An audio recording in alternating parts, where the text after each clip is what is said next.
Okay, so good morning everybody and welcome to the 65th meeting of the Economy Committee. Some members will be attending this morning's meeting via Starleaf and our witnesses will be briefing us today via Starleaf. The meeting will be broadcast live when open to the public and a recording will be made available on the committee's web pages on the Assembly website. Just to remind members to mute their tablet devices when they aren't speaking. So moving on, item number 1 is apologies, and we have apologies from Mervyn. I don't think we have any others, Peter. No others so far, Chair. Okay, thank you. So item number 2 then, there is draft minutes at page 5 of your pack from the meeting on the 2nd of June. Are members content that those are an accurate reflection of the meeting? Content. Thank you. And then at page 12 of your pack there is a draft record of decisions taken by correspondence, so are members content with those? Content. Thank you. So item number 3 then, Chair's business. There is correspondence from the Executive Office Committee at page 15 regarding our concurrent meeting on the 16th, which is next week. The clerk advises that the Assembly chamber is available for use. The committee for the Executive Office will moderate the meeting and will send out the meeting pack on Friday to all members via SharePoint. Numbers are limited for members wishing to attend the concurrent meeting in person. The interim head of civil service will brief members at the concurrent meeting, and Paul Grocott from DFE will also be part of the briefing team. So if members could just let the clerk know if they wish to attend that meeting in person, and the committee will also have our usual meeting at 10 a.m. on the 16th. We couldn't avoid it. There was just so much to do. So the concurrent meeting is at 2 p.m. next Wednesday. Let's not confuse things. Okay, so moving on then to item number 4, which is our briefing from Belfast Met and Hospitality and Tourism Skills Network, Tourism and Hospitality Hub. So there is a clerk's memo at page 18 of your packs. There is a briefing paper from Hospitality and Tourism Skills Network at page 21 and a copy of the Tourism Recovery Action Plan at page 27. So if Tommy has the witnesses in spotlight for us, so if I'd welcome to the meeting Louise Ward-Hunter, who is Principal and Chief Executive of Belfast Met, Fiona Dempsey, who is Curriculum Head at Belfast Met, Roshi McKee, who is Project Director of Hospitality and Tourism Skills Network, and Kieran O'Neill, who is Manager of Bishop Gates Hotel and a HATS member and a Hotels Federation board member. So if I hand over to yourselves to make an opening statement, and then we'll bring members in for questions after that. Thank you very much. I'm sorry, Chair, there seems to be an odd thing that you can see. You're not seeing me, you're seeing a bit of paperwork. Here's my hand. Sorry about that. I don't know why I'm on reverse. So, but Chair, you know what I look like anyway, and I'll crack on. Louise Ward-Hunter here. If I may, can I just do 5 minutes introducing and then pass over to Roisin or Kieran? That's great, thank you. Thank you. I do apologise. This is most peculiar. I don't know how to reverse my screen. And there you can see I've got pet ID there. Developing, great to be with you all today, Chair, and developing a highly skilled and motivated workforce has to be at the core of our economic recovery, and you will all be clearly aware of the importance of and the contribution that Hospitality and Tourism Hub are seeking to make. The FE sector provides high quality learner education and training, and indeed you may very well even have seen the recent FE campaign, which is about further education becoming a first choice for learners of all ages and backgrounds. And that campaign is really a reminder that FE as a sector provides the skills, knowledge and learning to create parity of pathways to career success. And vitally, our industry in hospitality and tourism is one of those important pathways. A brief reminder as to the development of the curriculum hubs. They focus across all the different colleges on different occupational areas, and they are about supporting the priority skills and growth sectors of employment. And the curriculum hubs, the concept aims to ensure that the curriculum developed is high quality and it's consistent and current and responsive. And it really is about making best practice in terms of curriculum common practice, but it's about being tailored to the needs of each individual industry and the requirements for each field. So in recognition of the importance of the hospitality and tourism industry to the economy, and following, of course, engagement with industry stakeholders, Department for the Economy designated a hub with a specific focus on this key area of growth, and Belfast Met, following a competitive process, was designated as a college, and that was back in December 2019. And we collaborate with the other 5 colleges in taking forward a bespoke smart action plan, which includes specific areas, objectives in areas such as trying to make sure that our responsive curriculum development is future-proofed and facilitates progression opportunities. And it's about engaging with employers so that we can promote the key skills growth area. So we provide, within the curriculum hub at Belfast Met, we provide a secretariat to the sectoral partnership group and for hospitality and tourism, and that is for the department sectoral partnership, which has been very supportive and has indeed endorsed the revised standardised curriculum that's currently being delivered at level 2 to 5, right the way across the entire FE sector. And through our 6 further education colleges working with employers, there's real solid evidence of the benefits of this collaboration, and that's been typified by the Let's Do Business initiative, which has been about highlighting to local business the wide range of areas in which FE colleges can provide practical help. And that's ultimately about providing and delivering business benefits. So we know obviously that the Tourism Recovery Action Plan Phase 2, which was launched just at the end of May, is bringing forward further proposed actions to build on the support which the Northern Ireland Executive has provided to date. And the hub in the FE sector is about trying to support that, the response to the impact of COVID-19. A few quick examples for the benefit of the committee that the Hospitality and Tourism hubs have been at. One's a curriculum review of all full and part-time programmes to incorporate the sorts of skills development that have been identified by the sector. I can enumerate those if we have more time, but they're really what's required post-lockdown. Everything from digital skills, customer care skills, right the way through to entrepreneurship. We've conducted a review of learner progression pathways with interventions taken where needed to allow for that whole seamless pathway from level 2 to level 5 for all learners, with clear entry points to industry at each stage. And we have we've looked at the design and development of a bespoke ILM level 3 program, which is specific, and that's the really important bit. It's actually specific and tailored to the hospitality. Oh, Louise, we've lost Louise. Oh no, Louise, we've lost sound from you. I'm not sure if you maybe knocked off your mic.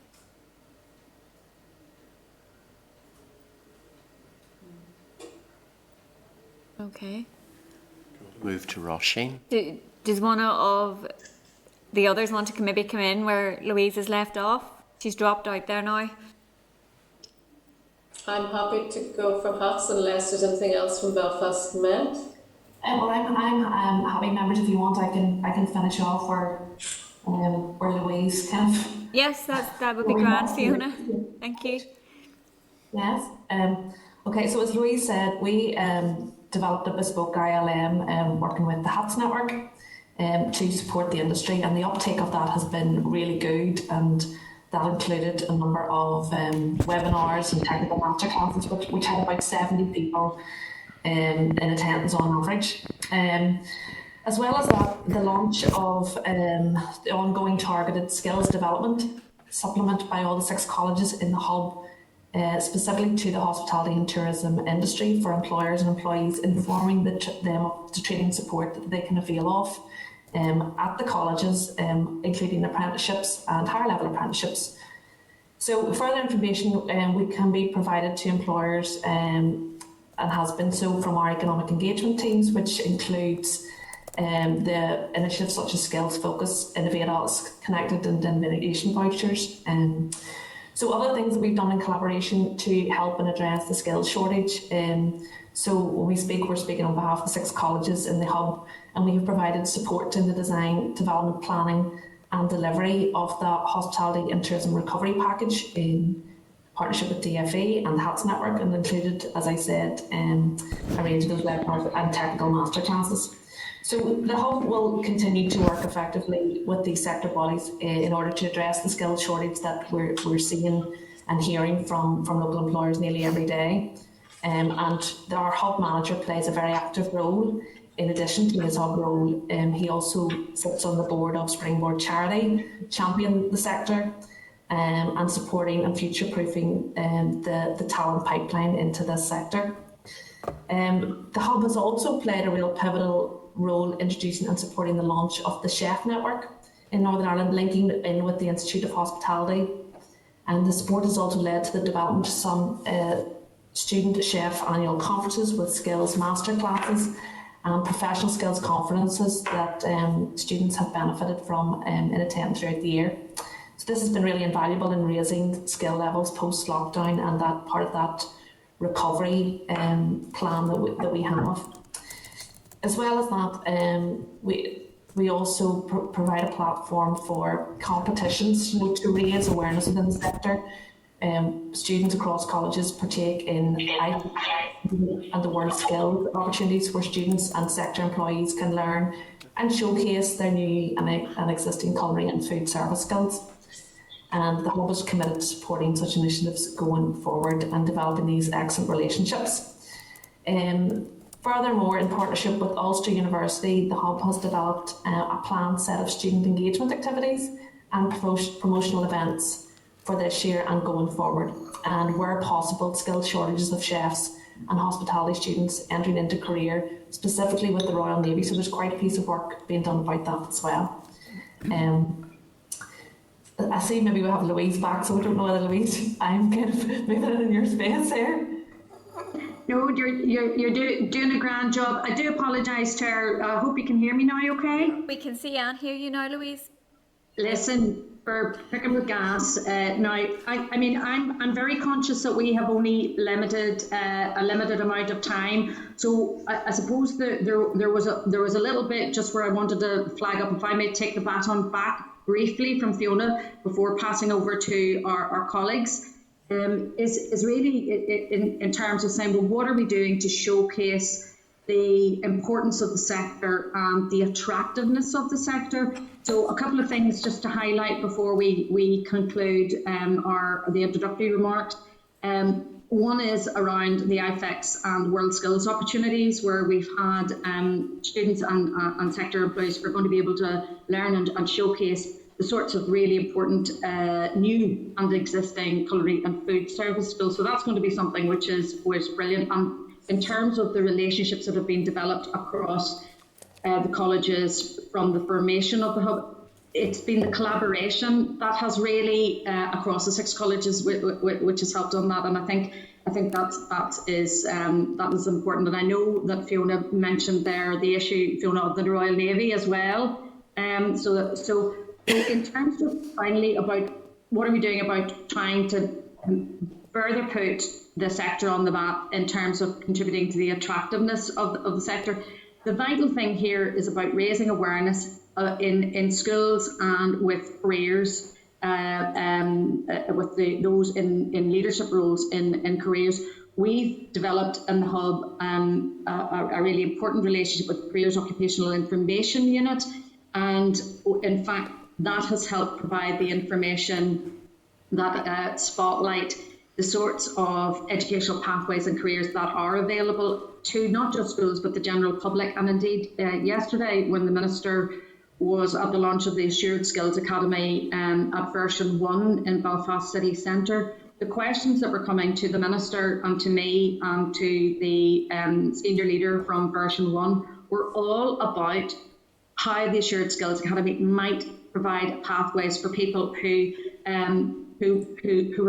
because they've been affected by COVID, weren't staying in tourism and hospitality anymore. And my point was, yes, absolutely, you can see those lateral skills coming across, but what we want to see are the skills within the sector maintained, developed, and indeed I made the point about the sector opening up again. So it was interesting that various journalists were kind of going, is digital going to be the route for people who've had to leave hospitality and tourism?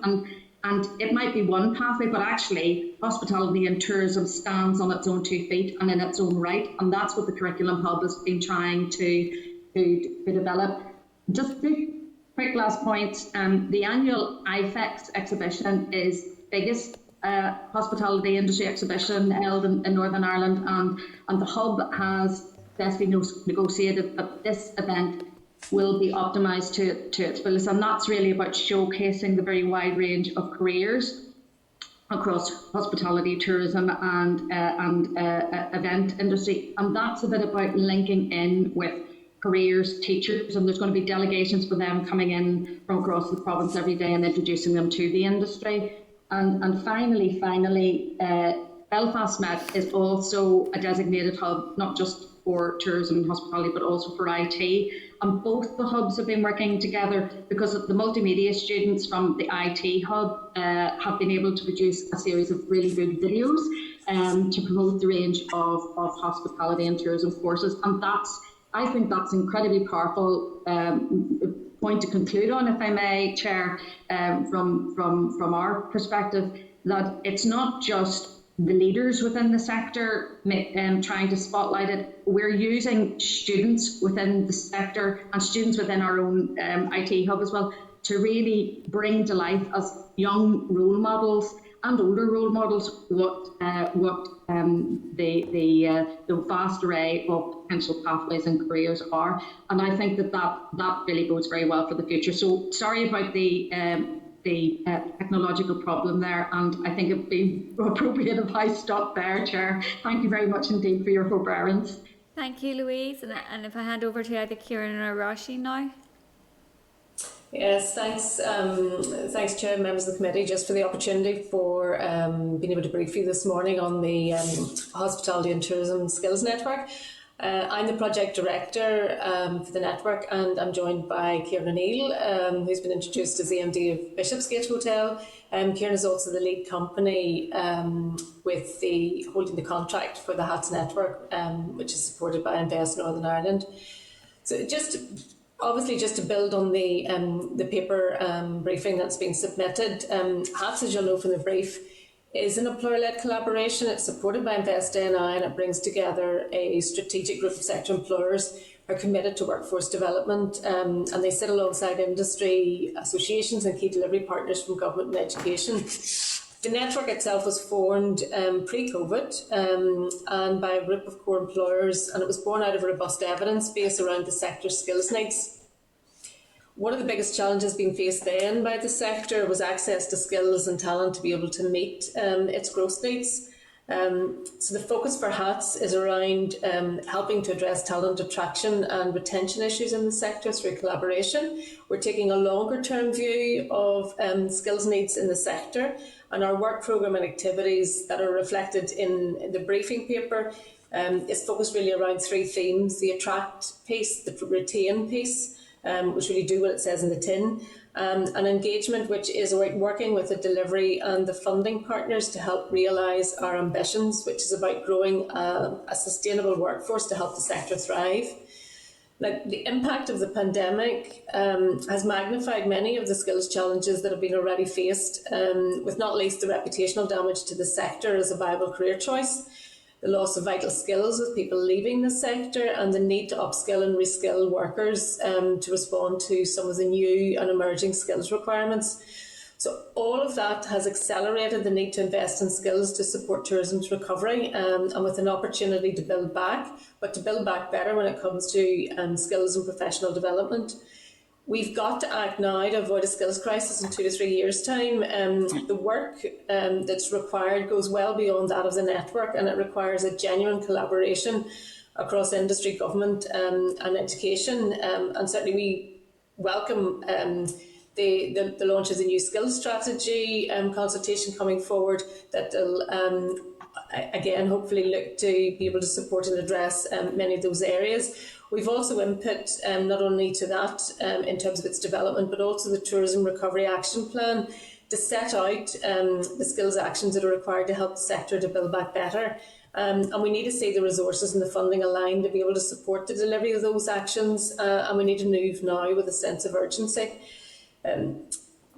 Some of the key areas of need that are obviously noted in relation to skills on the recovery plan is that whole education piece, a sector awareness campaign to promote the sector as a viable and sustainable career choice, and to profile the breadth of opportunities that are on offer. Note that Louise is mentioning sort of the shared skills type programs, and again it's been able to mobilise academy type employment programs to support new job creation in the sector. Also, apprenticeships are a key plank of training for the industry, and we'd like to see support for all age apprenticeships in the sector to be able to support the attraction and development of older workers, and that's been something that the sector has long campaigned for pre-COVID as well. And helping SMEs to build their HR capability to create workplaces, quality workplaces that encourage a culture of training and retain talent, and building our management and leadership capabilities to help respond to future stocks and support retention. So just, in terms of wrapping up on a very positive note, the sector is bouncing back. We've got 90% of businesses that have opened. The sector is experiencing unprecedented trading levels, and it's got a good outlook for the period ahead. But we've got to sustain the investment in the sector through skills development if we are looking to ensure full recovery back to pre-COVID employment and activity levels, and to generate further growth within the sector and create jobs. So I don't know if Ciara wants to add anything further at this point, but certainly be happy to take any questions and expand as part of the discussions. I think I just want to note that there's good work that's been referenced obviously in terms of what the Hub are doing, and we're collaborating with them.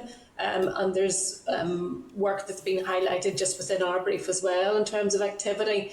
But it's important that there's actually a lot more that needs to be done. Great point. Okay, thank you very much, both of you, for actually all three of you, for the overview there at the beginning. It's really useful to get that. Obviously, we're all very aware of the impact that COVID has had on the hospitality and tourism sectors, some of the worst impacted, and obviously just now beginning to reopen and potentially get back on their feet, and hopefully things will continue in a positive trajectory. So I guess it's really timely for us to be having this briefing. Obviously as well, you've referenced the skills strategy, the tourism recovery action plan, and something that the committee is really aware of is making sure that all of these things align and there is coordination across them, and that there is a bit of coherence to these, how these things are being developed. So I'm kind of keen to get your view around how you see that, and whether you do think there is decent alignment between the strategies and plans that are being brought forward. That would be one thing that I would just like to ask. I guess I have recently met with Hospitality Ulster, and one of the things that they highlighted was having a degree of flexibility within any kind of skills and training programs that are being conducted, and I was just keen to get your views around whether you think that is being incorporated into the programs that are being brought forward through HATS and the work of the colleges. And maybe if I let you take those two first of all, and then I have a couple more, and other members are indicating here as well. Okay, just maybe perhaps if I just want to note in terms of the flexibility piece, certainly just in terms of some of the provision, and it ties into that, but in terms of the alignment and joined up, it can be a very complicated landscape for employers to navigate when it comes to the skills supports that are there. So there is a need to kind of streamline some of those programs of support.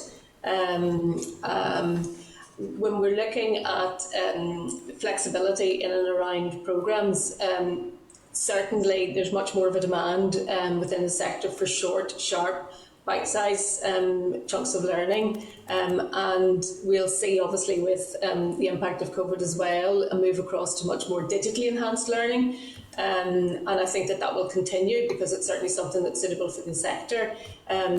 with the collaboration with the hub in the tourism recovery management program, it has looked to enable obviously delivery through digital learning and tailoring a program specifically to the needs of the sector. But we need to make sure, as I say, going forward, that we do have those flexible, short, sharp courses that particularly are akin to being able to support people who are in the workplace to be able to upskill at a time that's convenient to them. I know that certainly most of the funding and support to deliver upskilling is aligned with the colleges, and sometimes that expertise might sit outside with a private training provider. So again, some flexibility in terms of with the choice of provider, if there's a need to be able to access skills outside the main FE piece. And just in terms of the alignment bit and join up across the piece, I mean, one of the key areas that we'd obviously be keen to see join up as well is join up in the system from 14 to 19. I mean, that's something that's clearly not new, about addressing this competition for students in school with FE, so that they can actually see that there is a progression pathway into vocational programs. And I think that's a core piece in terms of the join up that's required. Also within the new skills strategy, there's reference obviously to a national skills council, and it would be important to make sure that obviously sectors have, such as ourselves, have a key voice and role into that council, so that we can actually shape responsive solutions in response to the sector need. And I know if I reflect back in terms of work that would have been done in the past, in terms of, I suppose, supporting a much more joined up approach, was having dedicated action plans for sectors that allowed for activity across a range of providers to be taken forward and to support those needs. And that would have been under Future Skills action plans previously through the department. I don't know, Chair, whether I might make a comment. Yeah, go ahead, Louise. Yeah. I mean, I think a couple of things to me, in many ways chiming with what Roisin has just said. First off, the FE sector is writ large, as far as I can make out, in the skills strategy as a key contributor to it. So there is a piece for me and building and taking up the challenge that Roisin has said there around, you know, the agility perhaps that our sector strives for in order to respond in terms of programme delivery to industry, to really get that throughput of the skilled talent that industry needs. And I think Roisin herself said it, collaboration really is the name of the game. I mean, the pathway, and we recognise, of course, that in the 10x economic vision, of course, hospitality is such a central plank of it. I think one thing that perhaps is maybe not understood fully is the wide variety of courses and opportunities tailored to and at different levels, and that the colleges are providing and will seek to deepen in terms of the provision. But and I'm sure Fiona could talk you through those if committee members wish. But I think for me, the most powerful thing is the issue, and back to that word again, collaboration, and to which I would also add cohesion. We need to have a cohesive vision, and I certainly think the skills strategy is enabling a dimension of that. But it actually has to be all those partners working together, which is why I'm delighted to be giving evidence today alongside Roisin and Kieran. No, thanks for that, and it is useful for us to hear that about the collaboration and the partnership, something that certainly the committee is really keen to see incorporated into, and I think the skills strategy is one of those areas where it is really important that there is that joined upness between academia, training providers, employers and also trade unions and everybody else involved in that. We'll take on board the point around the Skills Council and just reflect that as well. And just to say, we are very alive to the issue around the 14 to 19 strategy and the need to have that joined up approach between particularly DFE and DE, but other departments and the private sector and everybody else as well. And something that we are keen, and you reflected it, Louise, in your opening comments, is that kind of parity between the vocational and academic pathways. So that's something that we'll keep highlighting. And I guess just the other couple of questions that I have are around that professionalisation of the sector. And what was referred to in the opening comments about the culture of training and retaining talent, and I guess alongside that would be the issue of workers' rights, because particularly within hospitality and tourism sector there would be kind of a prevalence of low pay, precarious contracts, and it was even mentioned yesterday evening in the debate around the licensing legislation, that workers could be expected to work longer hours and things like that, more unsociable hours. And I just wanted to get your view around that side of, I guess, the reform that is necessary within the sector. And obviously there are new decade new approach commitments around employment and workers' rights that do need to be taken forward.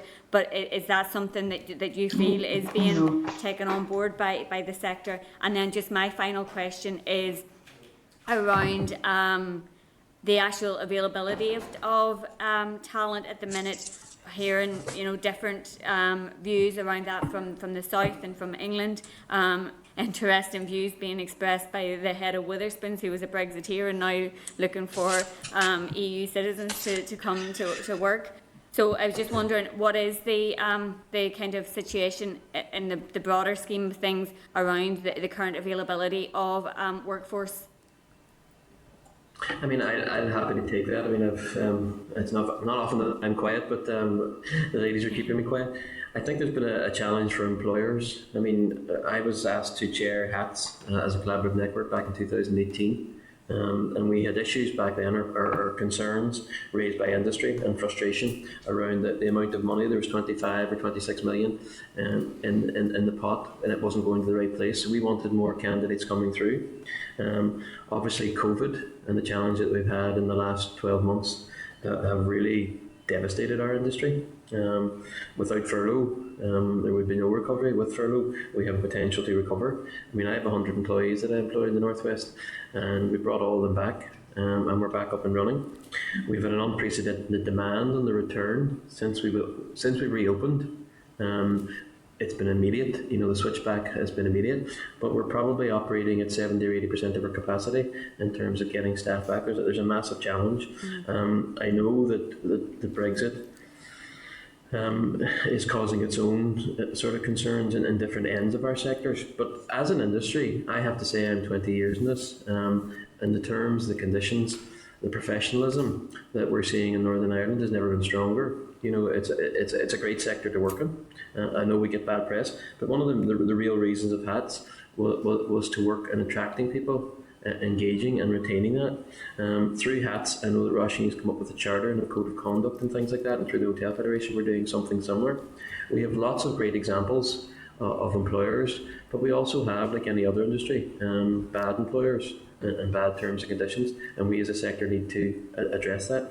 The current demand has never been, now as I say, I have 30 years, I'm a chef 15 years in hotel managing, and now I own my own property. I've never seen anything like this in terms of a skill shortage.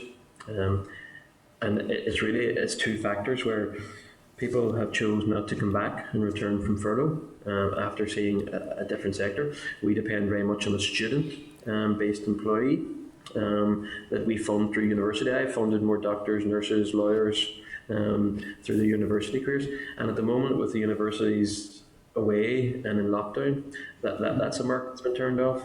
When you put Brexit into a situation, we've had the majority of European workers are returning home, and that's really complicated, particularly for big hotels that maybe 30 or 40% of their staff would be from European countries. So there's a real challenge at the moment. But as an industry and a sector, we are working very, very diligently and very, very hard to make sure that we have the right terms and conditions. You know, during lockdown, I give 7% of an increase to all my employees with 2 living wage increases, whilst the public sector remain frozen. You know, so as a sector, we're working very, very hard. A lot of our businesses are running at 40% and 42% wage costs. So it's not that we want to pay people more. At the end of the day, we just have a business that has to be viable and profitable. And at the moment, we have returned to unprecedented demand, particularly from the Republic of Ireland. We've seen a real surge in business while they remain closed these last number of weeks. I'm happy to take any questions from the committee in terms of, private sector involvement. Okay, thanks, Kieran. Does anybody else want to come in around those points, or has Kieran covered it all? Okay, thank you. It would be, sorry, go on ahead.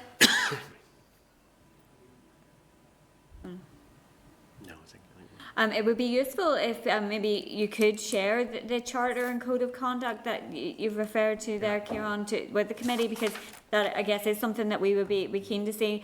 And it is really useful to hear that feedback in relation to the skills shortage and the issue in particular around Brexit. And something I think we're all very aware of is the EU settlement scheme.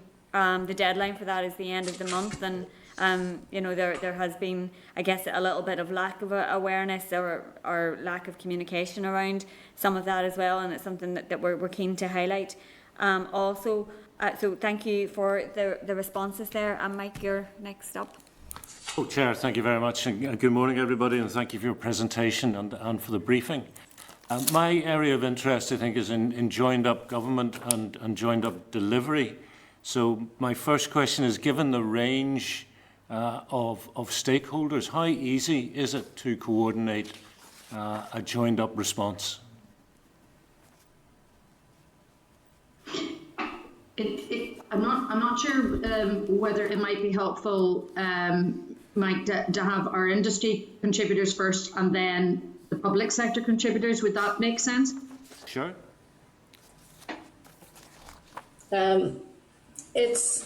It's certainly a challenge because there's actually quite a lot of stakeholders that are involved. And I mean, that piece in terms of collaboration is obviously something that we are looking to strengthen through the work of HATS. What I have to say is that in terms of the engagement across the piece with the various organisations, there is an open door and a willingness, whether that's the departments or its agencies. I think it's actually just been focused in on the plan in and around key areas, and actually harnessing all of the resources to come together under key themes. So, if we're taking something like an attractiveness campaign, then it's actually looking across the piece to see who all needs to be involved in that, and being able to align and commit resources much more effectively to actually have impact. I think one of the key challenges, I think one of the key challenges, I'm a chairman of the Board of Governors of St. Cecilia's College in Derry. One of the key challenges is really that 14 to 19 engagement. And we're not seeing the pipeline coming in. We're not seeing that interest in tourism and hospitality being sold at secondary, and indeed at grammar school, it's non-discussion. If you ask the grammar school, could you do a talk about hospitality and tourism, the principal won't even take your call. Yeah. Wow, we know this. I'll come on to that, Kieran, in a second, if I may. So in your paper at 5.0, you have some action points, one of which is a desire to co-design flexible responses to emerging skills needs. I may be just having a brain freeze, but I don't even understand what that means. Who's going to co-design, and why would there be emerging skills needs? Is that actually emerging skills shortages, or are there new skills?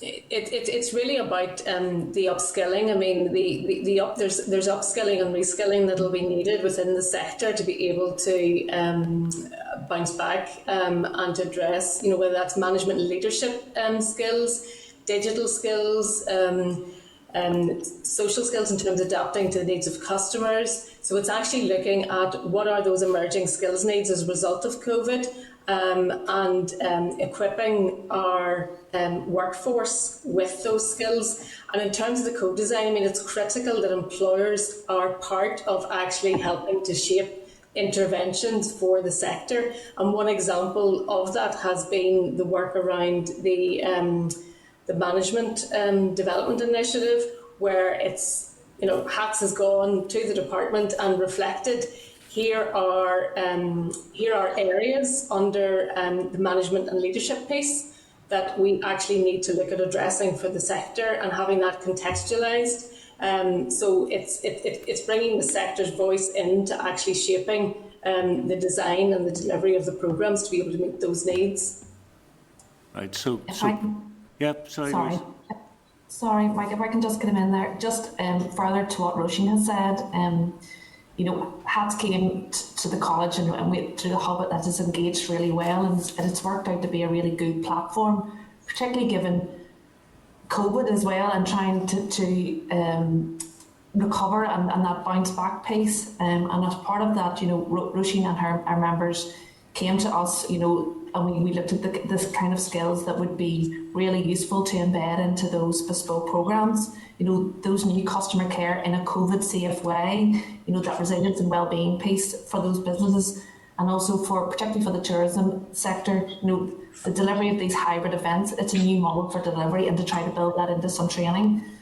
And I think that's kind of key where the hub comes into it's really its own.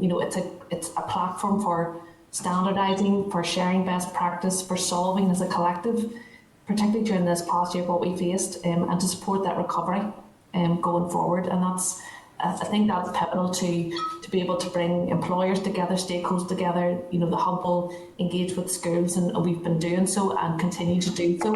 It is a challenge. It's not a new challenge to us as a college, but it's a door we will continue to knock. And one of what we did this year, while we do try to get out to do school visits, and as Kieran has said, that can be a challenge at times. This year the format changed, and we hosted I think 26 principals and careers officers on an online Teams event, which worked really well, and we reached schools that perhaps wouldn't have previously travelled to Belfast Met to hear about the sector and learn about the new skills. So while there's been negatives, there's been some positives in how we do business and how maybe we would do business going forward. Thank you. On Kieran's point, and several of you have referenced education for 14 to 19-year-olds. Can I take it then that you would agree with the conclusions from the Fair Start team who reported, I think, just a few days ago, who said there's a lack of parity of esteem and understanding between academic and vocational pathways and future job opportunities, and that a cultural change is needed, recognising the benefits of both academic and vocational pathways, that this is absolutely key to transforming how we look on these issues. If I may come in on that one, Mike, that is something that, as a principal and chief executive of a college, I believe to my absolute core, and indeed recently at the launch of the FE for Me campaign, which is about trying to position FE as a valued and equal first choice. Now, and particularly for young people, but of course, FE provision and skills evolution and training can impact on our lives and is desirable to be lifelong learners at any stage, but particularly if we think, as your point about 14 to 19, is this issue of parity. And I genuinely do think that a sea change is needed in Northern Ireland in terms of a recognition at a societal level of the things that will drive our economy success.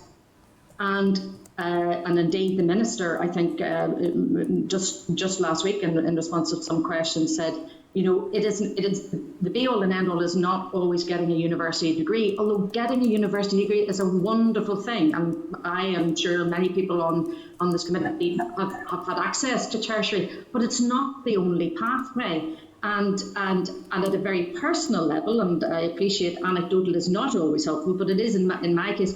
I'm the mum of my youngest son is at Belfast Met.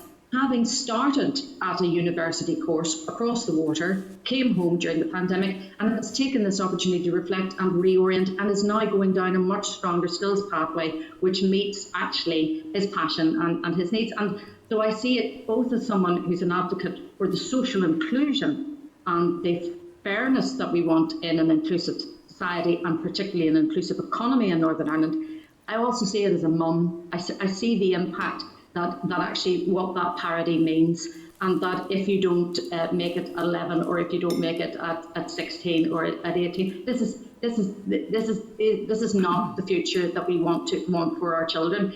You can make it at whatever stage of your life, and actually career pathways, whether academic or vocational, is all about trying to help you fulfil your potential and become an active citizen and a contributor to the wider economy and society. So sorry for the long response, Mike. It's something I feel deeply passionate about. Me too, Louise. I mean, the way I would put it is, inside every one of our young people is a spark of ability, creativity, talent.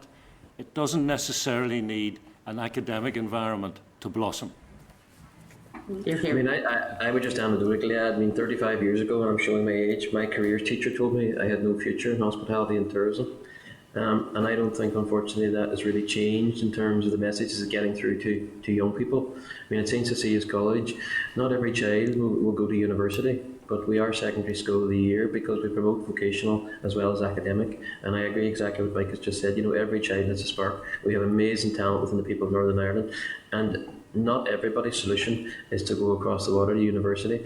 When I left the regional college, the Northwest Regional College, I went to Portrush, which was a dedicated catering college. I was funded, you know, I was a single mother and she was on benefits. We had no income, but I was funded to go to catering college, and I was given £5,000 of a bursary for 2 years. And those are the dynamic things back then that produced 60 or 70 chefs and 100 people into the hospitality and tourism sector. And we no longer have that sort of route. Every child feels now it's not university in Manchester or Liverpool or Queens, and they're not successful, and we need to change that culture.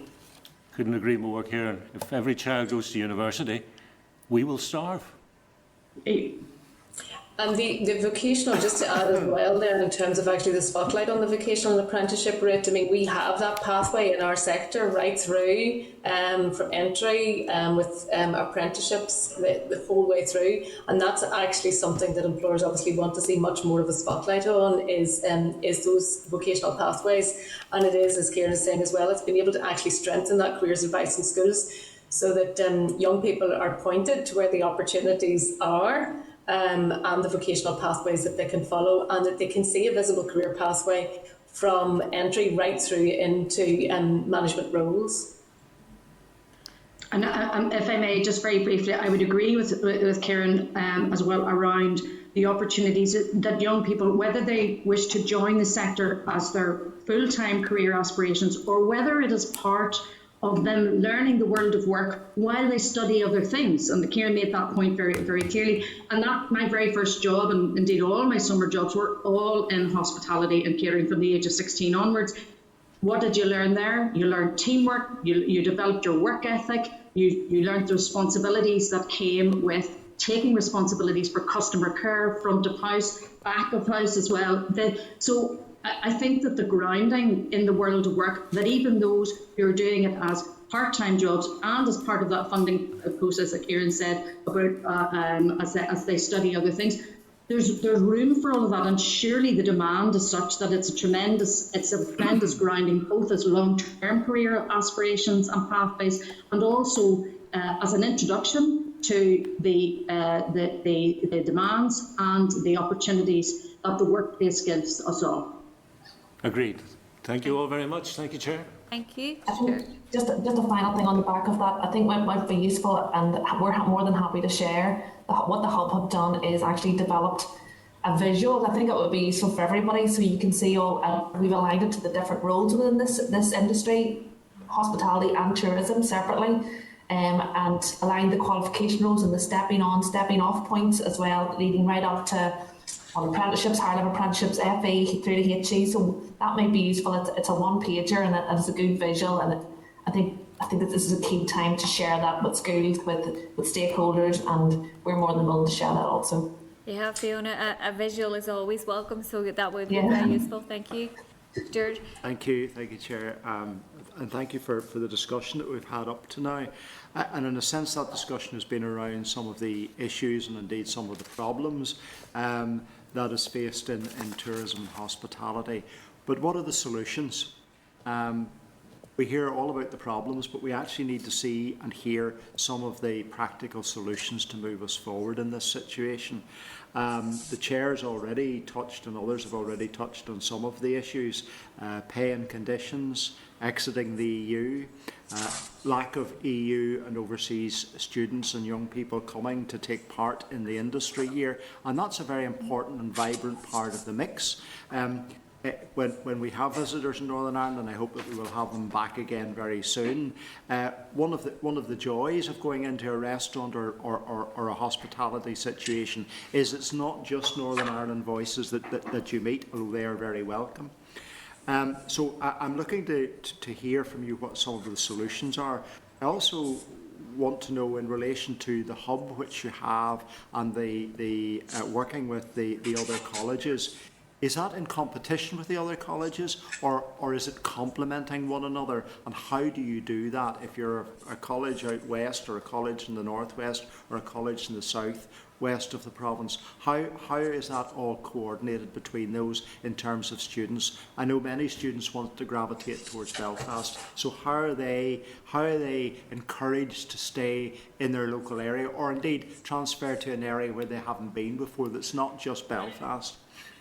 Finally, one area which is unfortunately a recurring theme that has come up, and I heard this last week in discussing it with an FE principal, and it seems to be there's a discussion around a barrier or a block that is being put up, particularly by grammar schools and grammar school careers staff, who are saying that an FE or non-university course is something we don't even want our students to hear about. I find that particularly disappointing. It's an area which I think we as a committee will need to explore further, because you're now the second group of people to raise this issue with us directly.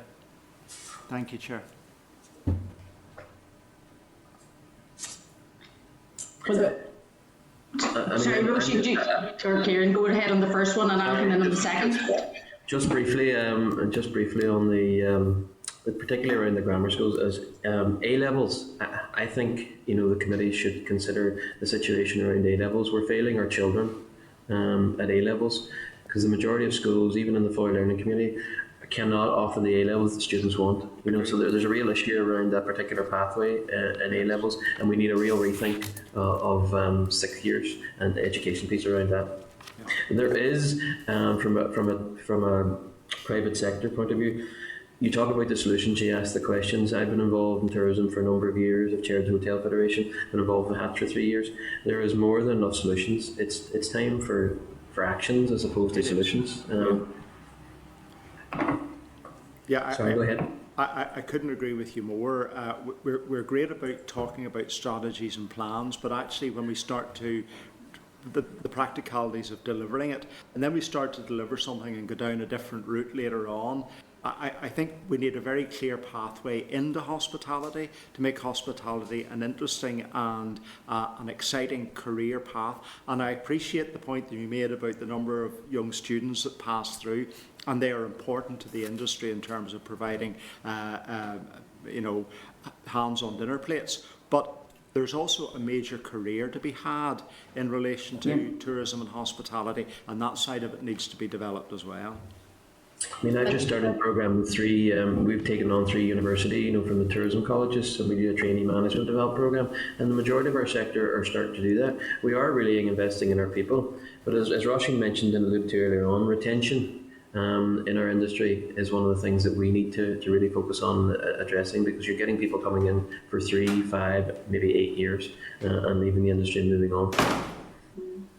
And I think maybe just to add, in terms of just if we're looking to kind of wrap up the need there, we need to STEMify tourism. It needs to have that kind of recognition in the strategies going forward, and recognising its growth and employment potential. and that's from everything from the careers advice and campaign activity that follows through with that as well. A brief word, if I may, as introduction to Fiona, to talk a little bit in more detail in response to the query about the curriculum hub. I would say the purpose of curriculum hubs is the antithesis of competition across the colleges. What it is about because there are a wide variety of curriculum hubs, and the hospitality and tourism is only one of them. But what it is about promoting that best practice, and indeed bringing that sectoral sectoral coherence to the offer right the way across Northern Ireland, so that the building on the local geographies and the facilities that are available in those local geographies across the six the areas where the 6 colleges operate. But I think maybe just to give a couple of specifics as to actually how it works in practice to offer that reassurance to committee, Fiona might just give a very brief word about how does it really work in practice. Yeah. To answer your question, as Louise has said, the hub it brings together the 6 FE colleges. It's not a competition. In fact, the colleges are geographically spread enough that it's not competition, and we're finding that people are travelling much less and probably will travel much less than what they do. Yes, there was always an attraction for some to move to Belfast, but that's going to happen anyway. But there's definitely not the competition between the 6 FE colleges. The curriculum managers come together every 6 weeks and discuss the sector, the qualifications, the landscape, the needs, the training needs that we need to do with the skills, the challenges our students are facing, working with our awarding organisations, particularly this year, which has been a challenge, working through mitigations, and also looking at progression opportunities for our students and make sure they're right for our learners. And that's something we're doing at the moment.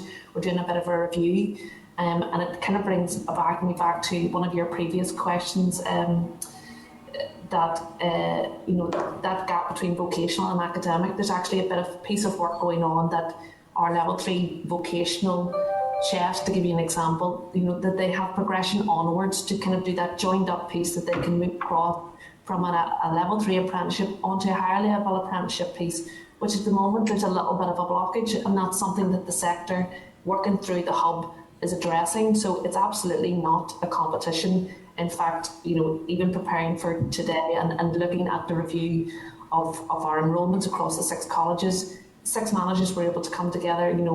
We can see collectively there's almost close to 2,500 learners in the system, in the FE system, in this sector, and there's very much that joined up thinking about what's ahead and what we need to do to position ourselves to respond to that. So that would be the core of the hub.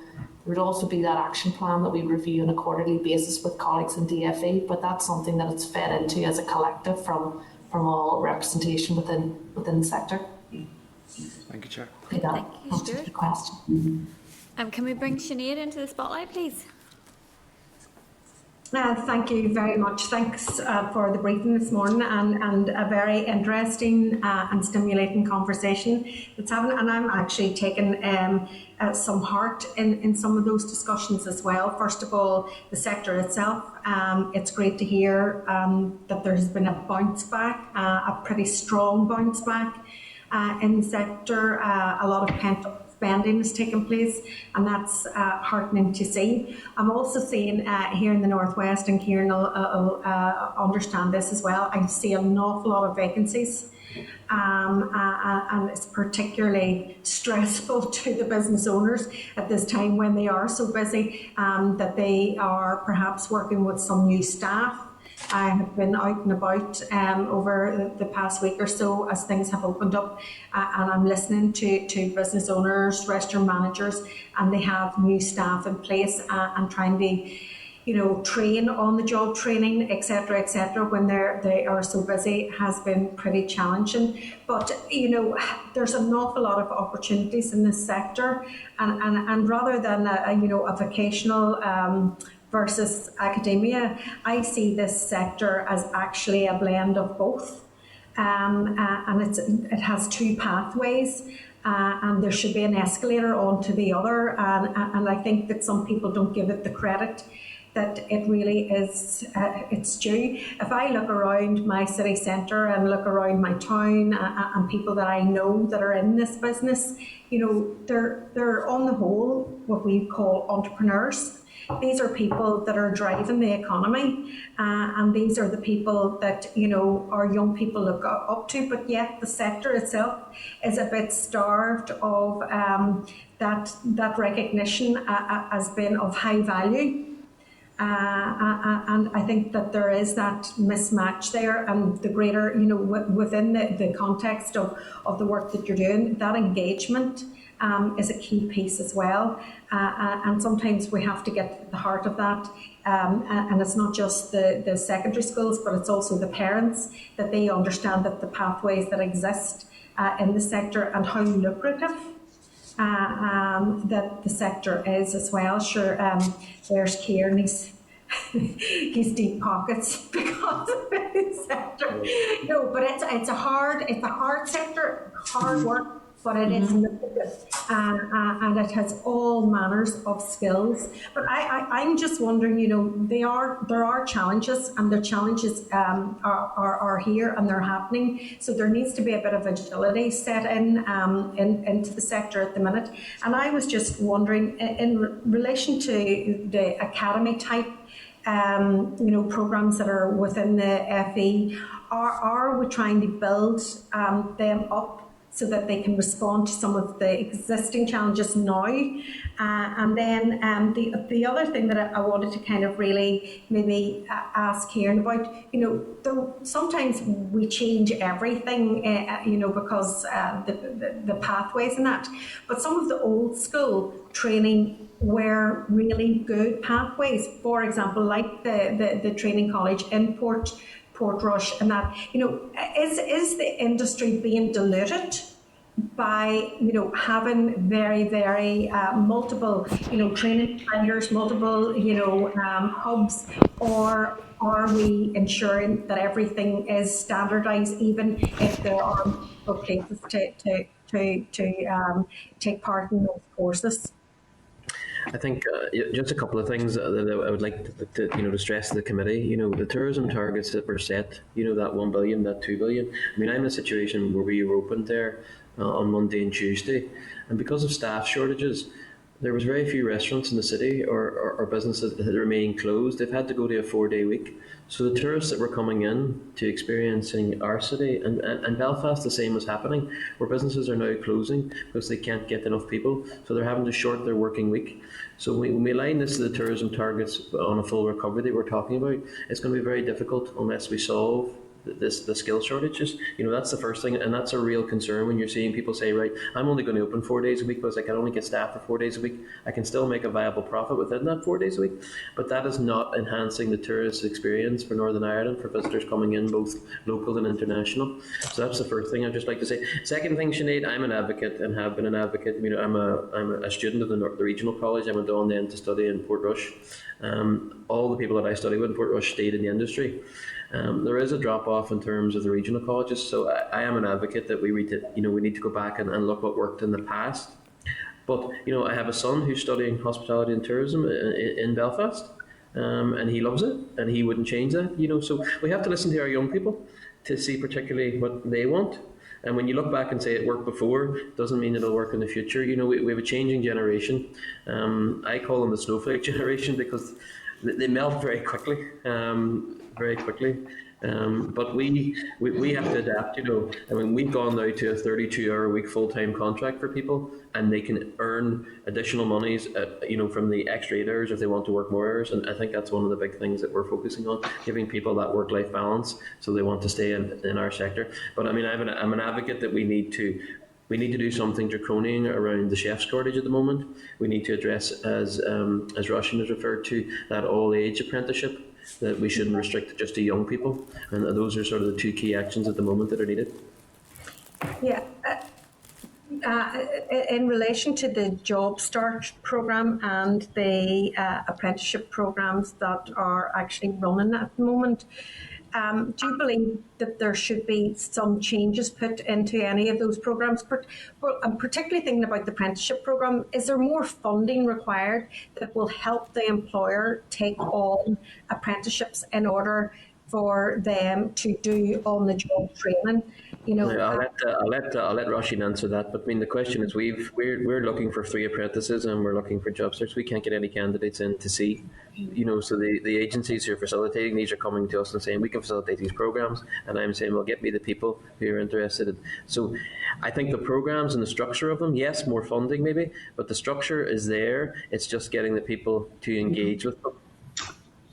Maybe just to add that as well. I mean, it is about, there's the chicken and egg piece. We have to stimulate the demand to actually come onto the programmes. And we have heard that obviously in terms of Job Start, we have a number of applications that have been approved, but the people not there to be able to take up the opportunity.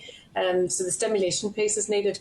In terms of actually, when you talk about sort of, the funding for apprenticeships, some of the things, and it probably ties into just being looking at a much more holistic package around the way things are delivered. So, for example, with the apprenticeships, having support and linking in support across other funding streams that actually will enable a holistic package of support to an employer, that they can actually train up a buddy or a mentor within the workplace, that you can support a culture of training and development, so that whenever you have, you've the stimulation piece to actually raise awareness of the apprenticeship opportunities, come on to the programme, but there has to be an education piece and support for the employer to actually be able to help sustain somebody that comes in, to be able to create that quality work experience, and to mentor them through.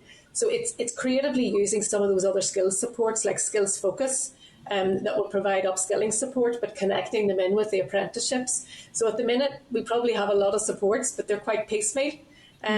Trick is, how do you bring them together in a holistic package that makes it easier for the employer and the individual?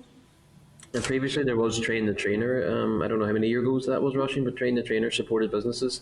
You were able to, dedicate 20 hours a week of one of your employees through Invest NI to help train to become a trainer, and that was really helpful to business. And particularly now, the world has just changed, and everybody has gone out to the market looking at the same time. Every business is reopened, and that's just not hospitality and tourism. That's retail. That's everybody's now recruiting. I've never seen as many vacancies, as many jobs, and a short labour pool ever.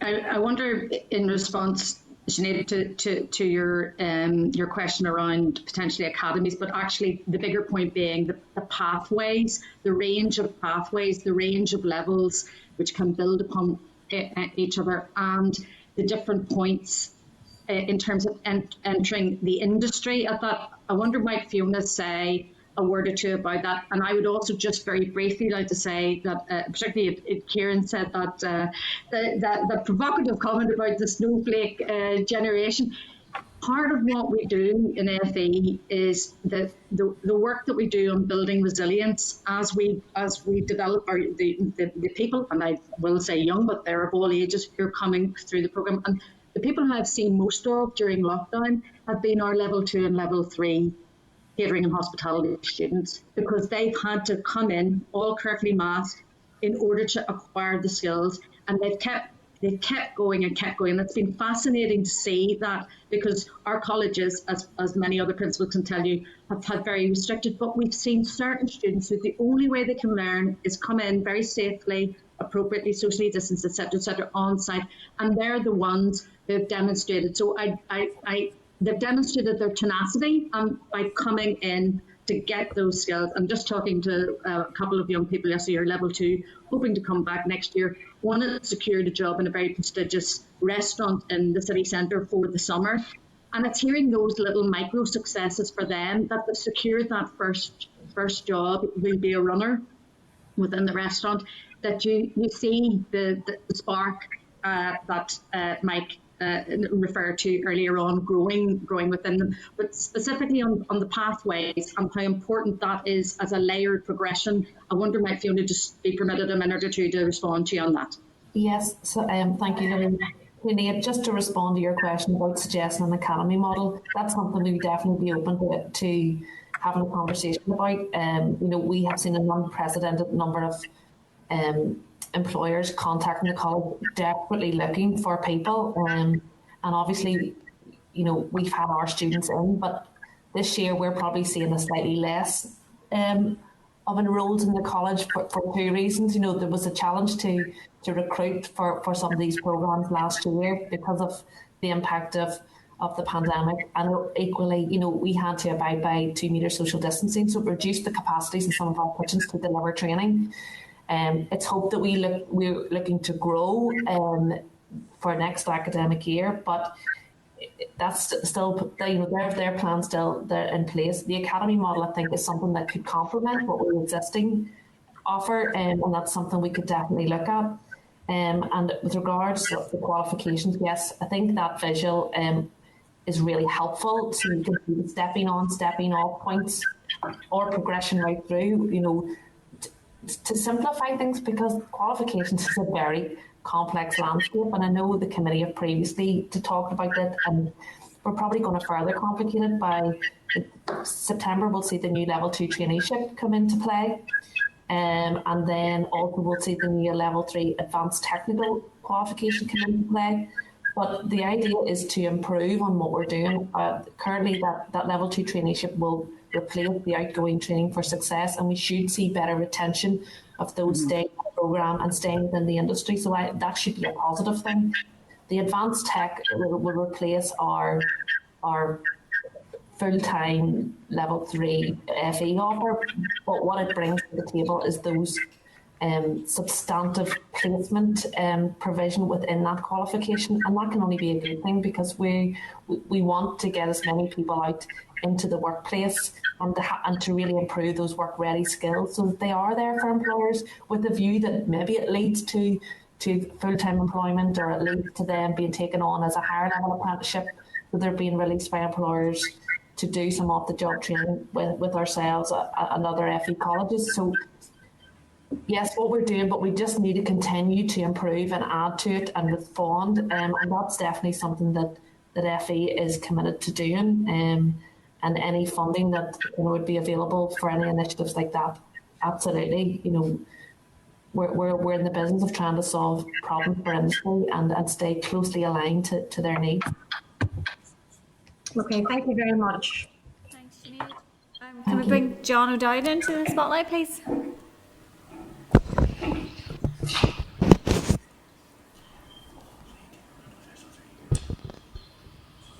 Thank you, Chair. Thank you for the presentation thus far. Kieran, you were saying you're a product of Portrush Catering College. I'm a product of Newry Catering College. We were rivals. I'd say we were rivals back in the day. You were, and we all know who won that. It was us. The first time I ever set foot in a university, I was 45 years of age, and I was Minister of Education. And I learnt my skills in life through the catering industry, through working in a very, very diverse, challenging, rewarding industry. So to any young people or not so young who are listening to this broadcast or may listen to this broadcast, I would encourage people to go into the catering industry. It is challenging, it's hard work. There are good and bad employers in it. But when I left it, I was earning a good wage. I was a chef running a very, very busy restaurant, earning a good wage.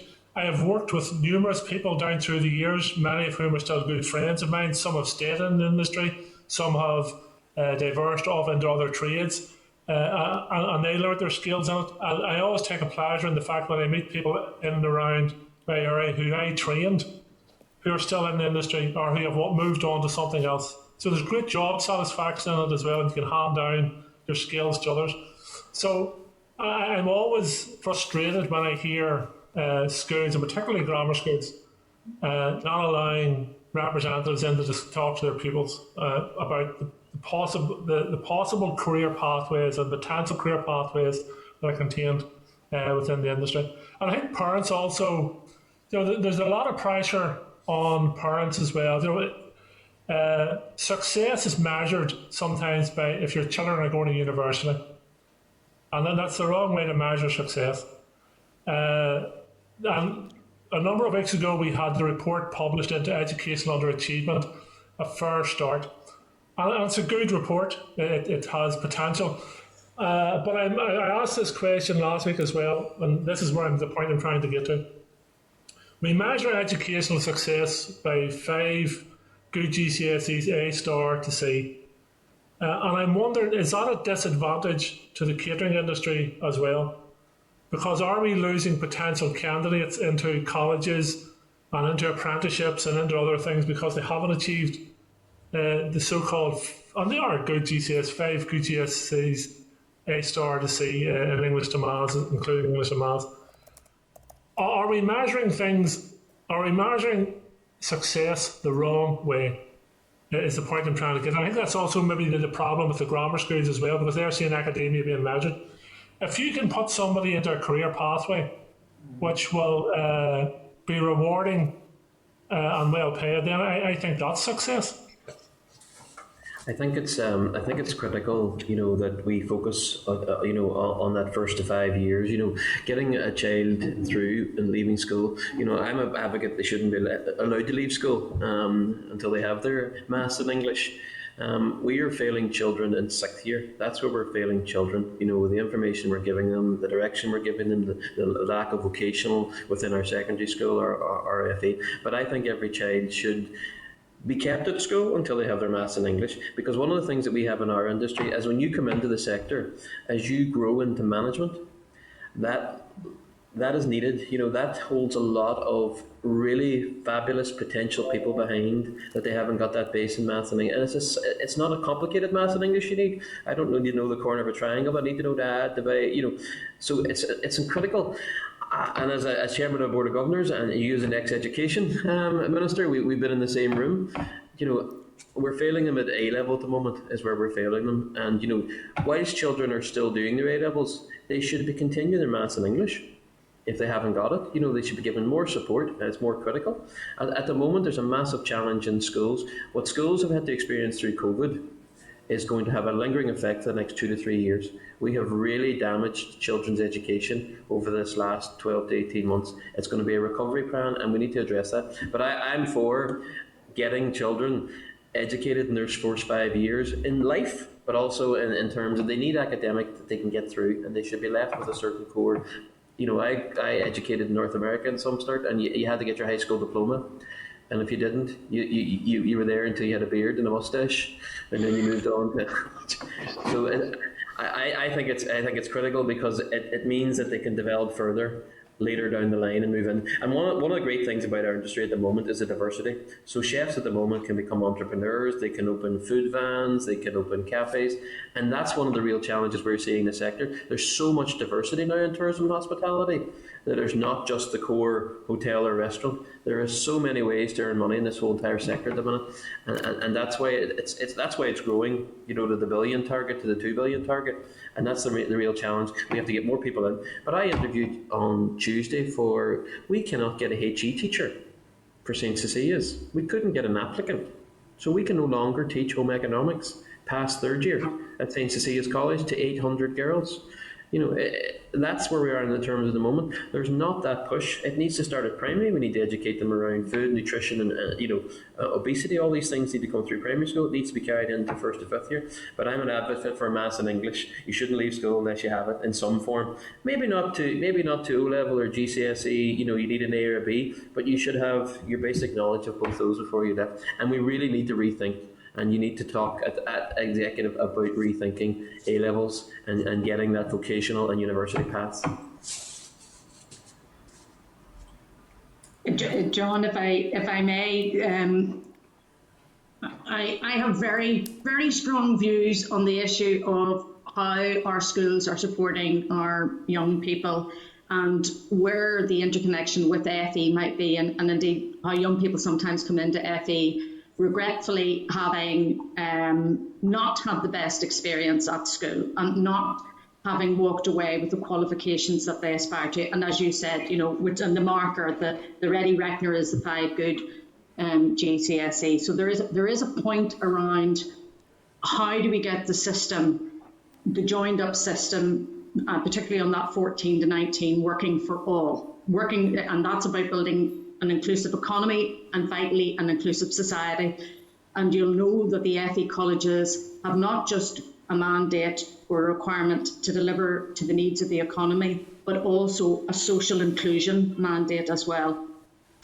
And for as long as we see schools, and I would name grammar schools in this, decide that actually 5 good GCSEs is not enough to stay on to head towards A levels, but actually that there's a higher tariff required, then you begin to see challenges in terms of what that means, an enforced departure from schools at 16 as well. So as you will know, clearly I'm speaking to somebody who's a former Minister of Education, you will know the complexity and the myriad of stakeholders in that. And so the only thing that I go back to as a former policymaker inside government and supporting ministers over my career as a civil servant is about the need and indeed the desire to have that cohesive strategy overall, which Kieran said is endorsed by the executive, and a vision that brings all educational skills partners into the mix. And surely that's what our aspiration for a 14 to 19 strategy should be about, because it is about serving our young people and giving them a future, whatever pathway they should choose, and back to the issue of parity of esteem. Yeah, I think in terms of allowing young people that access to a career, the point I suppose I'm trying to get to is we're in danger of, there has been a long and lengthy debate about the 11 plus, that we tell people at 11 if they fail 11 plus they're failures. There's a danger that if young people don't get these 5 good GCSEs, that we're telling them they're a failure. And they're not failures. Everyone has a different way of learning and a different ability and a different skill set. And it's how you develop that. And FE colleges are ideal for developing that. The catering industry is ideal for developing that and allowing young people to progress and learn. And also in terms of even later on in life, returning to academic studies to advance their career pathway. So I fully understand and indeed I'm supportive of many of the principles within the push for tackling educational underachievement. But educational underachievement is not the same as a skill set underachievement. Is the point I'm trying to make. I think that's a really helpful point, and it goes back to changing the nature of the conversation. I would argue it goes back to that and saying we can hold these two things in our head at the same time and try and bring them together. Okay, thank you. Thanks, John. Can we bring Gary into the spotlight, please?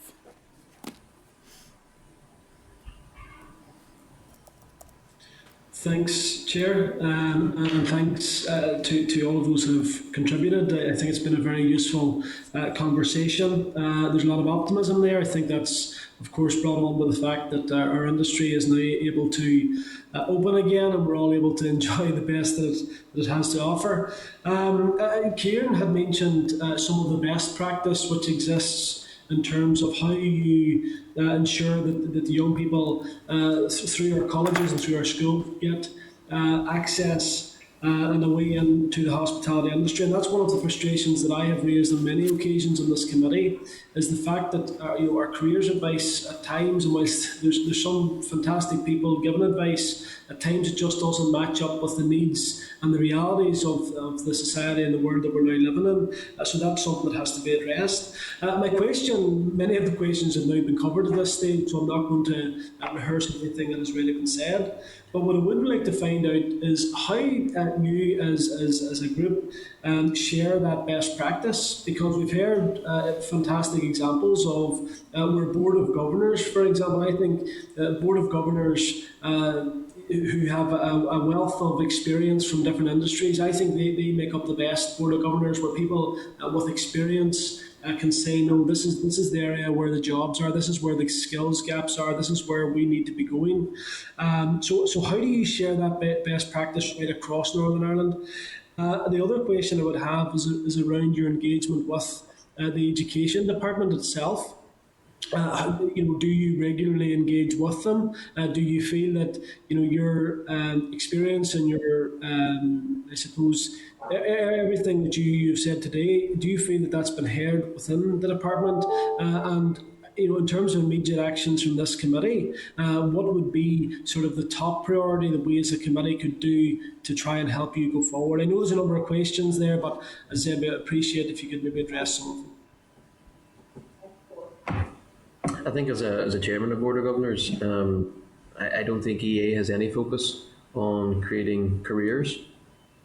I think their focus is on education, and there's no alignment to that. And I think that's one of the things you could feedback in terms of the government piece, is EA are focusing not on getting people jobs in the future. And the other thing I would just add is we really need to educate parents, because one of the challenges is not often with the child. It's the parents believing that every child should go to university or every child needs to do, and that's one of the big challenges we see, particularly in the secondary sector, is that the parents' aspirations are not aligned with the child's ability. And then therefore you have this imbalance. But the Department of Education at the moment are focused on just getting children educated, and there's no real career focus. And it's difficult to know what the jobs are in 10 years' time. That's one of the big challenges as well. We don't know what careers will be there for our young people in 10-year time, but we know that hospitality and tourism will be.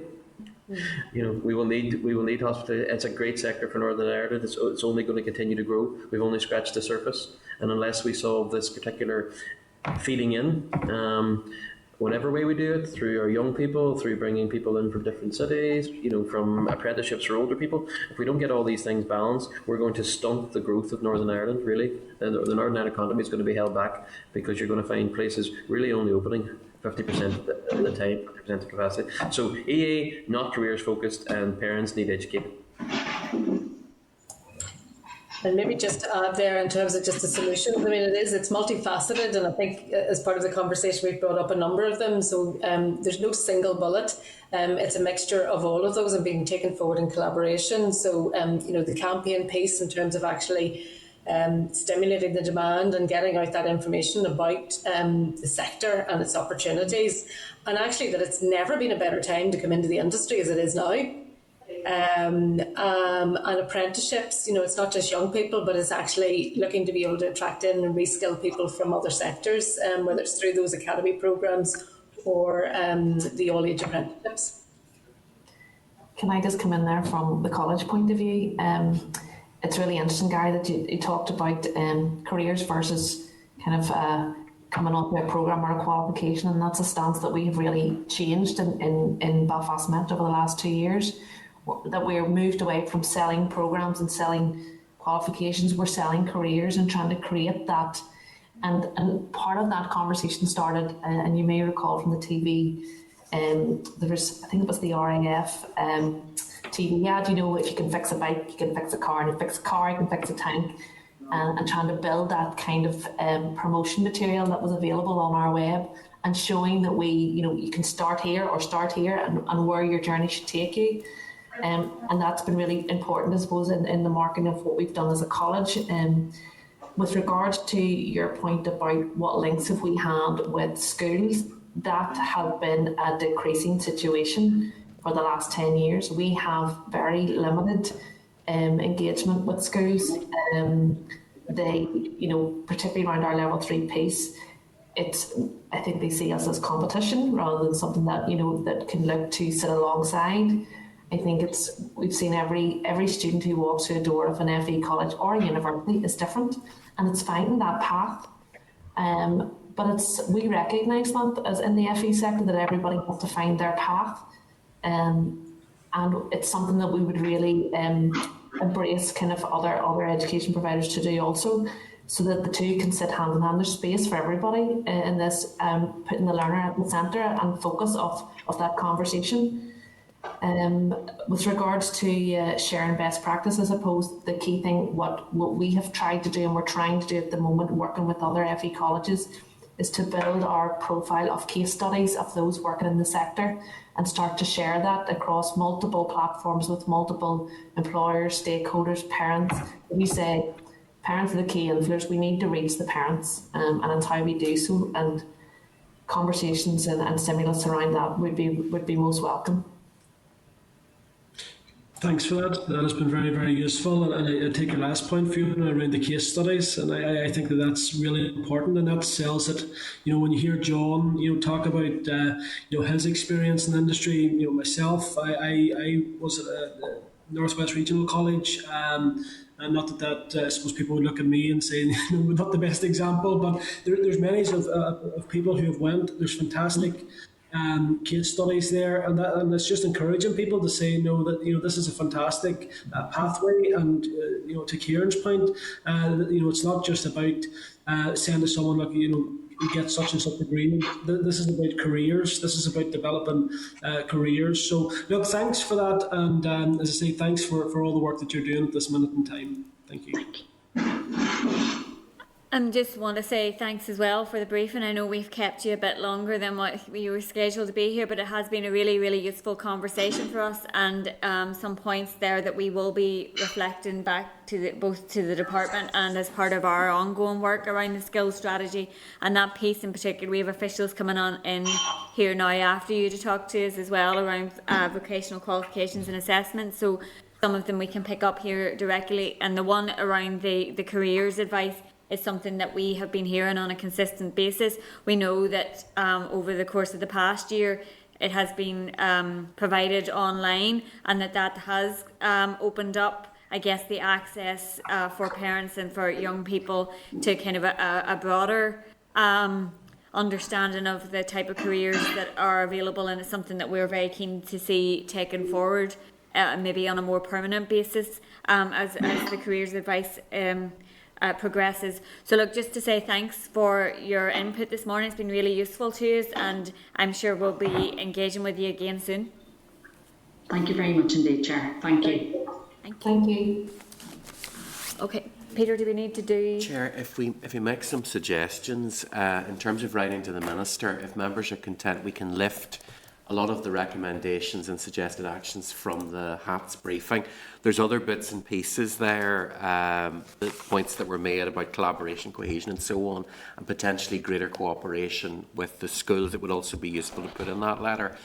Potentially, Chair, if members are content, I could suggest to write to the Education Minister. It was very striking that Fiona had said that contact between FE and the school sector has decreased over the last 10 years, which was surprising, and it might just be an opportune time to write to the Education Minister to try and reverse that trend, and also reinforce the fact that the two departments have an absolute need to cooperate, especially around that 14 to 19 piece. Yeah. It just seems very timely. Also, there's a number of documents that were mentioned that we'll also try and get our hands on, including graphics and schematics.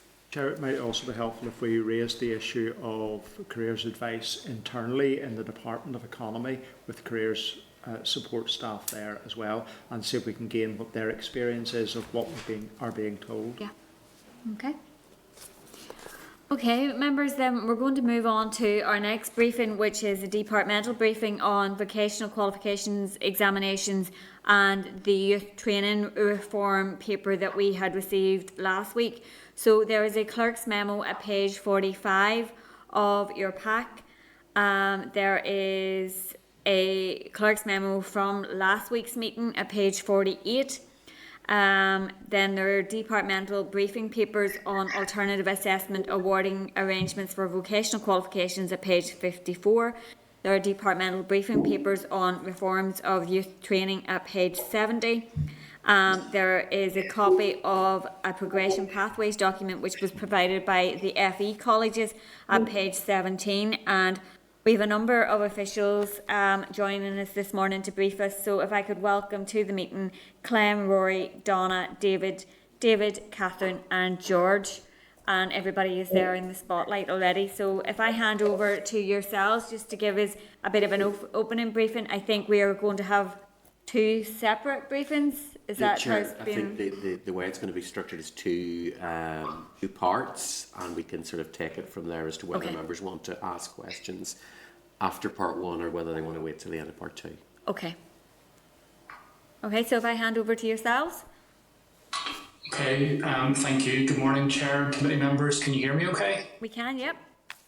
Okay, great. Listen, first of all, thanks very much for your time this morning to talk about vocational examinations and the reforms to youth training. My name is Clem Athanasiou and I have responsibility for the Apprenticeship Careers and Vocational Education Division.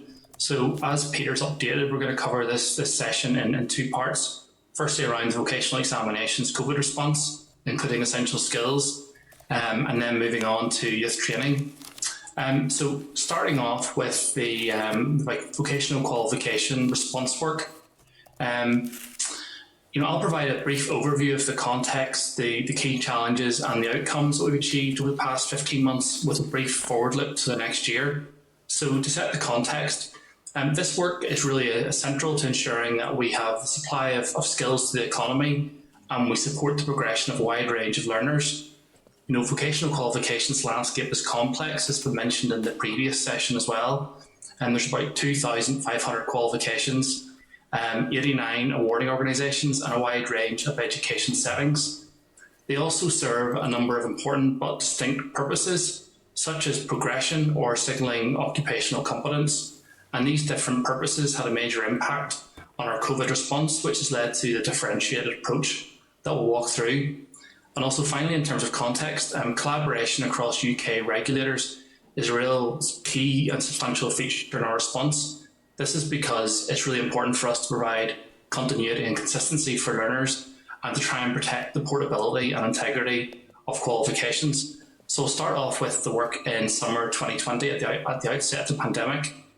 Initially, we worked really closely with national and local stakeholders to try and develop an alternative system for the award of vocational results in summer 2020. And our real objective was to ensure that as many learners as possible receive fair and timely results. So in April 2020, we established an initial task and finish group to try and give FE colleges, schools and training providers a strong platform to try and make sure that our response was practical and achievable. Later then in April, the Minister confirmed the Northern Ireland position, which aligned with the approach that was broadly taken in England and Wales through three broad approaches. First of all, that qualifications that were used for progression to FE or HE, learners would receive a calculated result based on teacher assessment or judgment. For qualifications signalling occupational competence, we would put in place adaptive assessments where it was feasible. And then for qualifications serving a mixed purpose, we would use a mixture of calculated results, adapted assessments and delay. The implementation of this approach was a major logistical exercise and involved multiple departments, regulators, learning centres, and the 89 awarding organisations we talked about earlier on. And I think the delivery of this was compounded in Northern Ireland due to remote working across providers, and also the academic term ending a month later than it does in other jurisdictions. Furthermore, many of the adaptive assessments required physical access to providers or employers' premises, which was challenging due to the local lockdown restrictions. But the main outcome from this work was that around 86,000 certificates were awarded across 1,700 different types of qualification by 67 awarding organisations. This represented about 83% achievement compared to previous years. And I think it's down to a lot of hard work and innovation across the stakeholders in the NI system. So moving then into the 2020-21 academic year, in October we established a further group to focus on communications to support the task and finish group. This brought together the colleges, SEA regulation, schools, the Department for Education, the Education Training Inspectorate, training organisations and the NI Federation of Awarding Bodies. And this group really tried to identify further operational solutions to try and mitigate the ongoing disruption as it unfolded, and also to try and improve our coordination and key messaging with the wide range of stakeholders. Then the Minister confirmed our initial policy position for 2021, that it would be largely based on a business as usual model with supporting adaptations. However, as things changed and following extensive national lockdown restrictions in January, and the Minister, in conjunction with other jurisdictions, agreed that other flexibilities will be put in place for the January exam series, and in particular around the BTECs. So in this regard, FE colleges, schools and other private sector providers were offered discretion to determine whether it was appropriate for their learners to sit the scheduled BTEC examinations in January, and then subsequently in the interest of the learners and the staff, all 6 FE colleges took the decision to cancel all of the external vocational examinations in January. So whilst every effort was made at the start of the academic year to try and maintain this business as usual approach, it became increasingly apparent that this really wasn't sustainable, especially in the light of the wider decision to cancel GCSE and A-level examinations across the UK, including Northern Ireland. So that's why in January there was a revised NI position under the 4 main scenarios. First of all, for VQs with a similar purpose to GCSE and A-levels, we would cancel external examinations, and awarding organisations would put in place suitable alternative measures. For NI-only VQs, which are needed to demonstrate occupational competency, we would put in place adapted assessments, and if these weren't possible, we would delay. Then for NI-AOs offering VQs, we would utilise a combination of alignment with the off-qual position, with some divergence where appropriate on the basis of Northern Ireland standards, portability, or different considerations such as health and safety. And finally, on essential skills, we would cancel external examinations and move to a teacher judgment on the basis of trusted evidence. So looking ahead then to next year, we're working hard to continue to engage with stakeholders, and the implementation is on track for this summer. We'll continue to prioritise the planning and delivery of VQs in the new academic year, with a particular focus on those learners who were not able to complete in this summer. And we're going to try and inform this work by further evaluations on the current arrangements, but also ongoing engagement activity with other jurisdictions, regulatory partners and local stakeholders. Whilst we're all moving towards what we hope will be a full recovery phase for the wider vocational education system, realistically we don't anticipate it'll be business as usual, and there'll need to be a range of mitigations and adaptations to help learning centres and learners to achieve those consistent and timely outcomes next year. So that concludes our review of the work over the past 15 months or so around extraordinary examinations and assessment, which I hope was helpful background. We're happy to take any comments or questions now from the committee. If you just want to maybe go on and do the second briefing, Clem, and then we'll bring all the questions in together, if that's okay. Okay, sure thing. So I'll provide a brief introduction on this slide before passing across to Catherine McCamley, who's our lead on youth inclusion, and then George Sampson, who is the Deputy Director within the division responsible for traineeships. So this September, we're launching 2 substantial new vocational education programmes. I heard some of them referenced in the previous briefing. These are Skills for Life and Work, which will be largely at level 1 with some flexibilities to support learners, and also traineeships at level 2. And these will in the main replace previous programmes which were training for success at levels 1 and 2, and then the wide range of mainstream further education provision. So I think both traineeships and Skills for Life and Work stem from a 2015 strategy called Generating Our Success, which at that time was endorsed by the executive. The strategy really committed to new level 2 provision, which was equivalent to GCSE level with a clear dual purpose. Firstly, try and provide young people with the skills, experience and qualifications that are valued by employers, but really to differentiate from current provision, having that broad-based educational outcome that is equivalent to the lower secondary GCSE outcome of 5 good GCSEs, to try and provide that sort of foundation of progression into ongoing education, employment and lifelong learning. And it's this aspect that is really important for learners in the economy, but it's probably the most challenging aspect of this reform to deliver. We know, however, that raising the standard of level 2 vocational education will only work if we have suitable provision below it to support young people's progression who have a slightly longer education and skills journey. So that's why we also committed to establishing new entry-level and level 1 provision, and co-design with stakeholders in this area has been a recent strategic priority. So whilst this was some time ago, due to some really substantive pilot testing and design work, I think there's a much stronger economic and social case for these reforms now. Recently the department's 10x vision and skills for a 10x economy were both clear that skills are are a real primary driver for economic success. And the main objectives for the skills strategies are really around addressing skills imbalances, driving growth and creating that culture of lifelong learning. And then if we think about COVID, it's really important now that we ensure young people have access to high quality vocational pathways that they understand.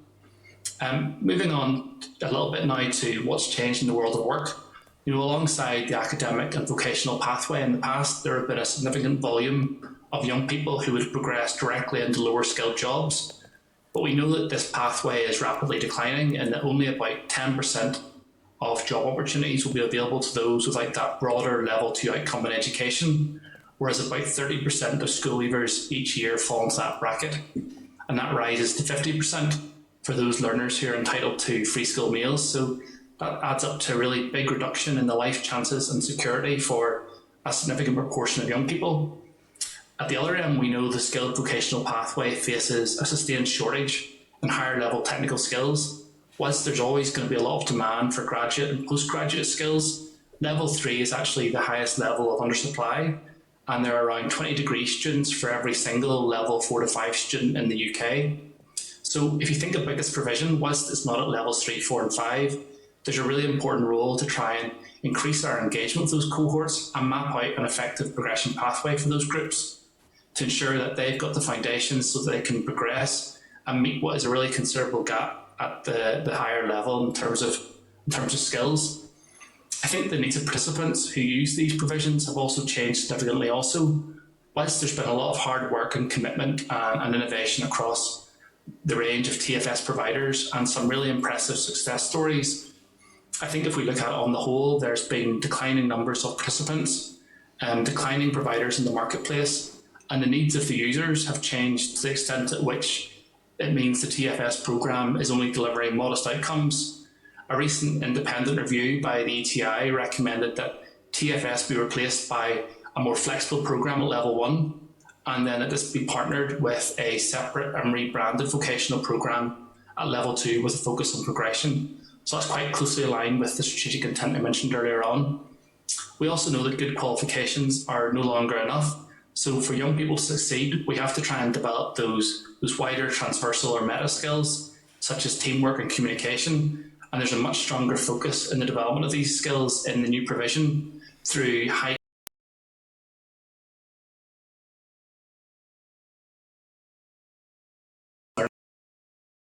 across to Catherine and George speaking about the programmes. I would summarise that the new provision taken together have been designed in partnership to try and enable a much sharper focus on the needs of the users and the wider economy, and that the reform simplify the vocational education pathway to try and ensure that it's well understood and there's no dead ends. And our feeling is that this will help stakeholders to engage with the pathway, and then will also help us to collaborate more effectively with different types of provision upstream, such as within the school environment. So thank you. I'll just pass across to Catherine now. Thank you, Clem. Can everyone hear me okay? Yep. Great, thank you. My name is Catherine McCamley. I'm the Head of Youth Inclusion for the Department for the Economy. I'm going to bring you through briefly the entry-level Level 1 proposition at the moment. As Clem has referenced, the Generating Our Success strategy made the commitment that young people who did not have a Level 1 outcome would be supported to achieve it in order to be able to progress to youth training at Level 2. Entry-level Level 1 reform activity commenced in early 2019 with a goal of taking learning from both the current programme Training for Success and the Department's wider experience of working with young people facing multiple barriers to engagement through outcomes-focused programmes delivered through a youth work approach under our United Youth Commitment, which is part of the Together Building United Communities strategy. A co-design team comprised of stakeholders with different areas of experience and expertise worked together throughout 2019 to develop a design framework for a new, flexible, more responsive programme aimed at improving how we address barriers to engagement or retention, learning and achievement, and ultimately improve results and progression outcomes.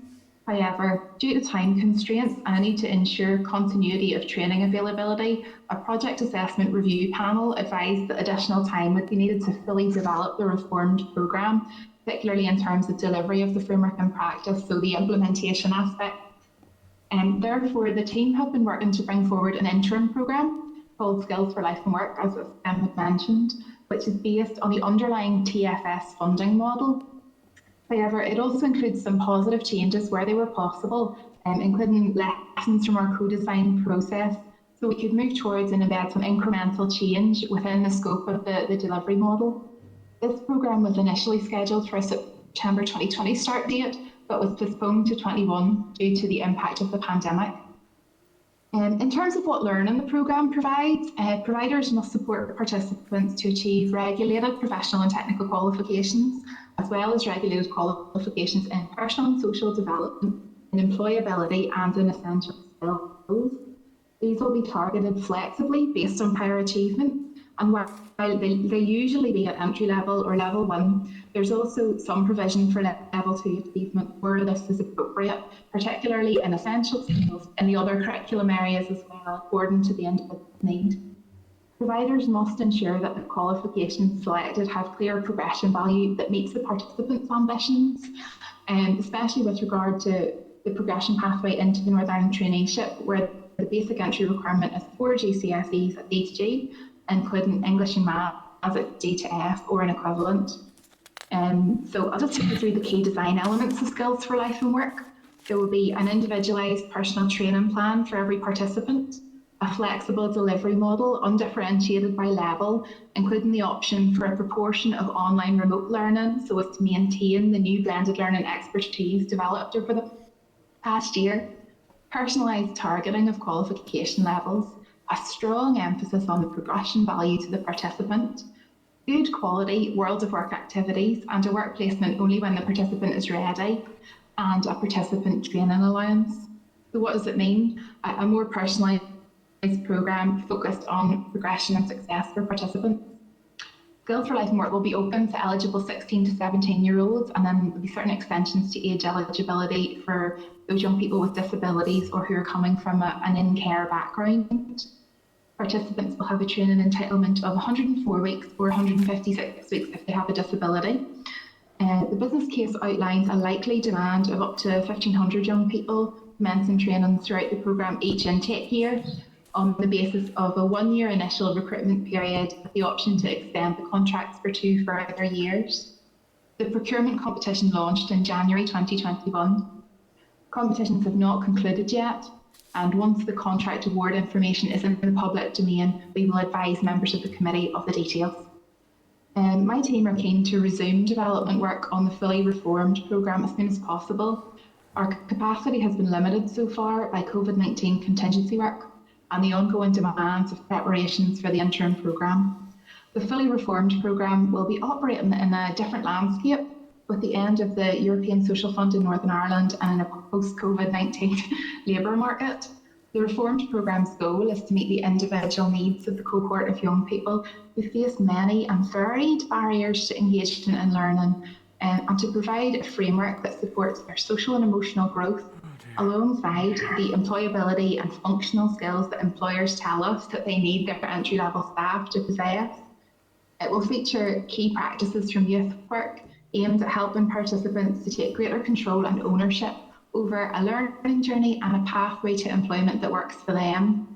There'll be a stronger focus on the quality of careers education in the programme to support decisions relating to this pathway, with employee involvement central to ensuring alignment with job opportunities. We anticipate further co-design work with all stakeholders to update the framework and to finalise the programme.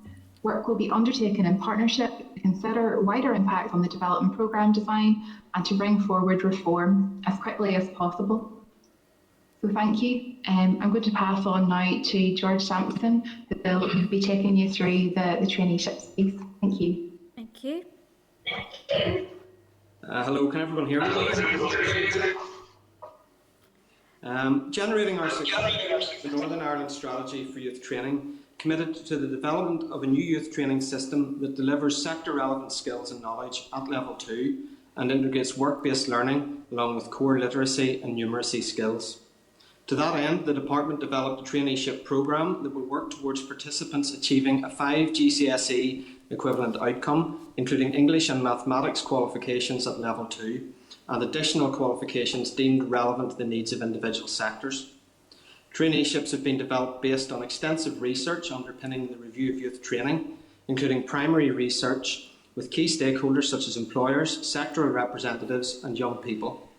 More recent engagement with the Strategic Advisory Forum and the sectoral partnerships has indicated that the needs identified within the review remain valid and that the traineeship offering will build on the strengths of the existing provision whilst addressing many of the identified deficiencies. Traineeships will replace Training for Success Level 2 and full-time mainstream vocational further education at Level 2 and will be introduced from September 2021. A key development compared to existing provision is that the traineeship aims to deliver a full Level 2 outcome, including English and Maths, that will enable participants to access employment and higher levels of education. Recognising the challenging nature of the programme, minimum entry criteria, that's 4 GCSEs at Grade G, including English and Maths at Grade F, have been established for the programme. The programme comprises the following key elements: a vocational qualification, educational qualifications, work-based learning and additional professional qualifications. The programme will be delivered exclusively by FE colleges throughout Northern Ireland, and when fully operational, traineeships will be available across more than 30 occupational areas. The traineeship will be available to young people over 16 who are not yet in employment but who are ready and able to engage on a challenging programme in their preferred occupational area. While the target age group is 16 to 24 years, the traineeship will be open to all age groups. Traineeships are being introduced on a phased basis. Approximately 1,850 trainees will begin a traineeship in 22 occupational areas this year. The programme will be fully operational from September 2022, with 4,500 young people expected to start on a traineeship across 38 occupational areas each year. It is expected there will be up to 4,500 participant starts per year, costing a total of £40 million per year when the programme is fully up and running. The Department's recently published strategy, A 10x Economy, sets out an economic vision for Northern Ireland over the next decade and a commitment to encourage greater collaboration and innovation to deliver a 10 times better economy that will benefit all the people of Northern Ireland. The importance of transforming the skills system is central to delivering an economy that is 10 times stronger, 10 times more prosperous and 10 times more resilient. It will require investing in the skills that will drive our key priority areas, boosting the research and innovation potential of the workforce, collaboration between government, business and our research institutions, working cohesively across the education system to address skills imbalances and ensuring appropriate pathways are in place to enable all citizens to reach their potential, benefiting from and contributing to a stronger, more prosperous, more resilient Northern Ireland. The Traineeship Program will contribute to this economic vision by providing Level 2 vocational education programme that is designed to meet the needs of the local employers, by prioritising those skills that are most economically relevant, by offering breadth beyond the skills of specific job roles, by delivering a simpler qualifications landscape, and by providing a high-quality offering informed by local stakeholders. The provision will deliver skills for all the 5 strategic cluster areas: digital ICT and creative industries, agri-tech, advanced manufacturing and engineering, life and health sciences and financial services, supporting an individual's progression into employment or higher levels of training, and to support the Northern Ireland economy by ensuring the skills employers need are readily available. Management of the Traineeship Programme will be overseen by a project board of officials and stakeholders. Following the introduction of traineeships this year, it is expected that there will be an evaluation carried out within 12 months after full implementation and regular independent evaluations during its lifetime. These evaluations will provide a level of assurance regarding the quality of provision and will be supplemented by the gathering and analysis of verified quantitative data on the profile of participants, including retention and achievement rates. Routine monitoring and evaluation will be carried out, comparing changes in progression outcomes for participants on traineeship provision and how the new system compares to existing initiatives to demonstrate the benefit of the reformed system. That concludes our update and we're happy to answer questions. Okay, thank you very much for both of those briefings. I'm going to focus on the youth training aspect, and then other members have indicated to come in on different aspects as well. I have a few questions, and I guess the first and kind of most obvious one this is, as I understand, due to begin in September, and I just wonder what is the level of engagement with young people, with employers, with parents, and how aware are people of the new programmes? That would be the first question. And then I welcome what is being laid out in terms of this being, a personalised approach, this being participant focused. I have concerns around the level 2 being provided only through FE colleges, and I know when it was being mooted last year that was something that was raised with us by training providers, that there could be barriers to access for young people who have been, for whatever reason, disengaged from more formal education settings, or whose learning style is more suited to the training providers in their local communities. And I would be keen to hear from you about how that has been taken on board and how you intend to address that. I would also be keen to understand the progression from the level 1 programme into the level 2, because as I understand, you've laid out that there is a GCSE requirement for the level 2, but is there a progression straight from the level 1 programme into the level 2? And in respect of the level 2 programme, it seems to be a post-16 is that offering, despite it being a level 2, which is, I understand, is equivalent to GCSE. So I just wonder, is there opportunities for younger people to participate in similar programmes? So that would be a few of the questions. Okay, thank you, Chair. I'll start to work through some of that, and if you feel I've missed anything, please let me know. So I think in terms of awareness, there's probably 3 main stages. First of all, there is a huge amount of engagement across all stakeholders to develop the actual strategic concept. That included all the standard policy development aspects, such as workshops and formal consultations. But then we also had a lot of additional activities to really engage with parents and young people through quite creative workshops on the actual concept. Then there's been a second level of engagement around developing the actual programme content.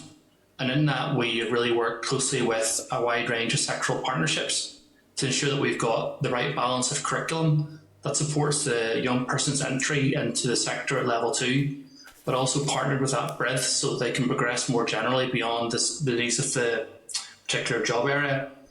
I think then, as we move towards delivery, we've been really working hard on some of our communication products and tools to try and get some more user-friendly information out there to parents, to young people and their different influencers, to ensure they understand what the programmes are all about. And that's information that is currently in development and will be shared as part of a campaign to coincide with the summer examination season and young people's decisions. And we're very happy to share that information and some of that content whenever it's fully developed. I think it's a real breath of fresh air in terms of how we're engaging with young people. So I'd be keen to share and take views on that. Now moving on to, I suppose, why FE. I think it's first of all important to note that we think that training providers, whether private sector or community providers, have a really important role in the system. So we certainly don't want to take away from that. But it's important to note that Traineeships is not a replacement for Training for Success. It's a very different programme in that it focuses on that broader level 2 outcome. And if you look at the existing cohort who we expect to go on to the Traineeship Program, over 85% of those users are currently within the FE sector.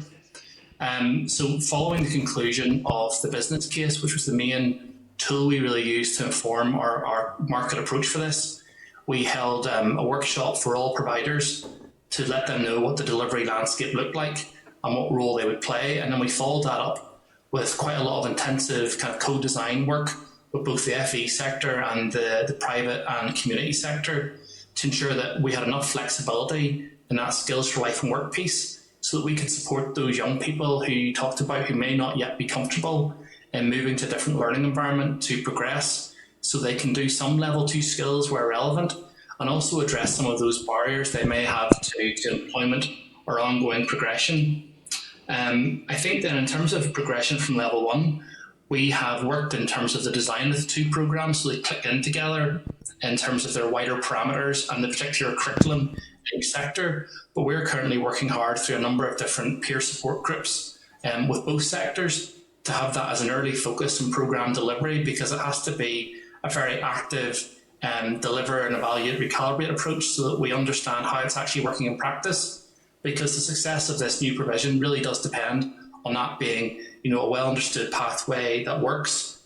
And then the final point on post 16, I think that broadening pathways is generally a good thing, and I think there's some interesting work in Scotland around the foundation apprenticeship, which is where you have elements of vocational education being delivered alongside academic education. So it's our hope that we're simplifying the pathways of vocational education, and this will make it easier for us to engage with other learning environments upstream to explore what implications it has for the wider education system. Okay, thanks for that. Has Clem froze? Oh no, thought you had froze there, Clem. No, thanks for that. And so you're saying that the traineeship has been developed in co-design with the training providers and colleges. So we have sought the views of training providers around it, and we haven't received those yet. But can you give us some indication of the type of feedback and the response that you had from the training providers in respect of the proposals that are being made in this regard? We had training providers really as part of the core strategy engagement, and then as part of the strategic advisory forum that has really fed into the department's work in this area every step along the way. And then I suppose at one point, we then go into a business case methodology where we appraise the different options for delivery. And that was obviously a separate approach that was based upon, the evidence and the feedback and the monetary side. And I think it's fair to say whenever we first engaged with the training provider landscape around our delivery plans in January last year, just before the pandemic hit, there was probably some concern among providers around what their place was within this new system. But I'm pleased to say that following a lot of hard work and commitment on both sides, I think we moved much more to a position of understanding, and we actually received some subsequent correspondence from notable providers to really welcome the department's transparent approach and their thoughts that actually the system would work much better together following that engagement. I'm wondering if Catherine wants to come in and join and just mention a bit more about that work. Oh, I think Catherine might be on mute. Can you hear me there now? Yes. Yeah. Sorry about that. I think in terms of the entry level 1 business case planning, we had originally analysed the number of young people and looked at the demographics of folk who would be undertaking entry level 1 equivalencies within TFS. And following engagement with the wider marketplace, there was some discussion about where there were young people who sort of fell into this middle ground, who maybe would have faced barriers and would have needed some additional support for various reasons. And we have included an allowance within our forecasting that identifies a place for those young people and skills for life and work. And over the last number of months, we've passporting on to the Skills for Life and Work programme is through a personalised meeting and discussion with a careers advisor from the department.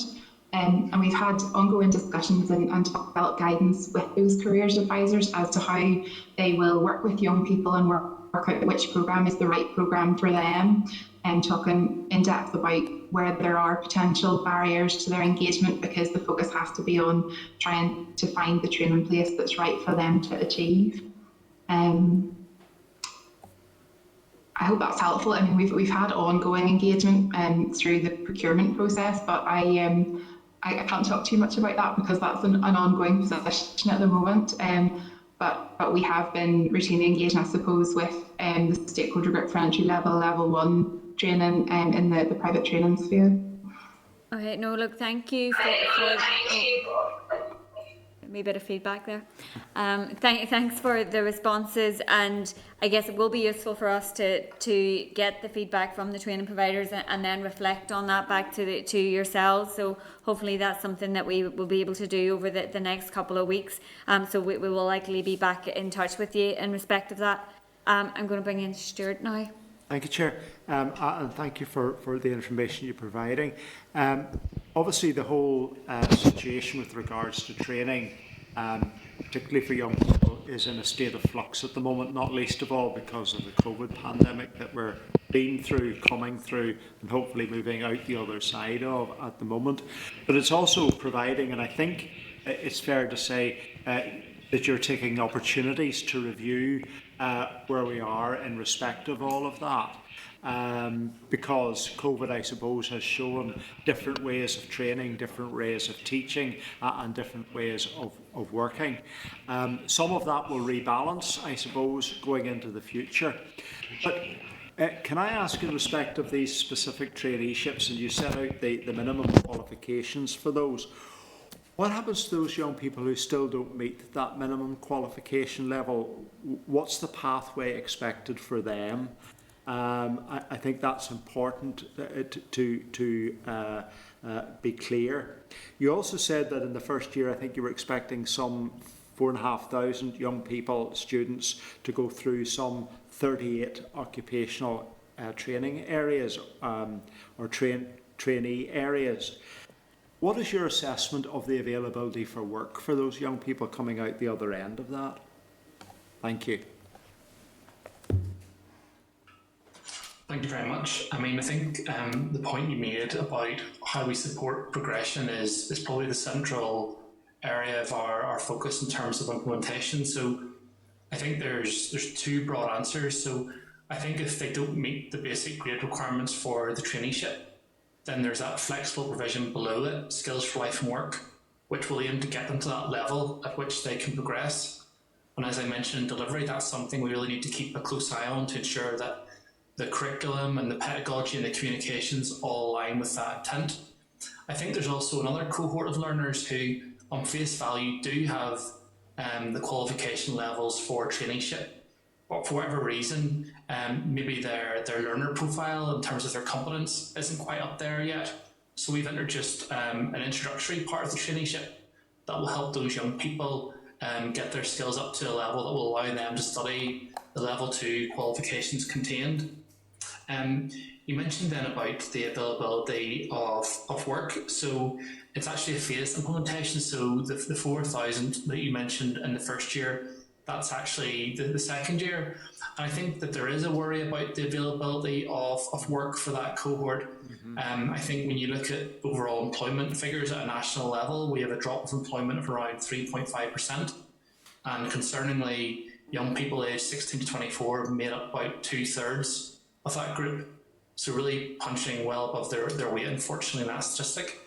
I think that's where there's a couple of points to make. Firstly, the broader outcome of the traineeship isn't that we're not only preparing young people for that job and that sector at level 2, we're also trying to get them the broader educational outcomes so they can progress to where there are big skills gaps at levels 3, 4 and 5 and beyond.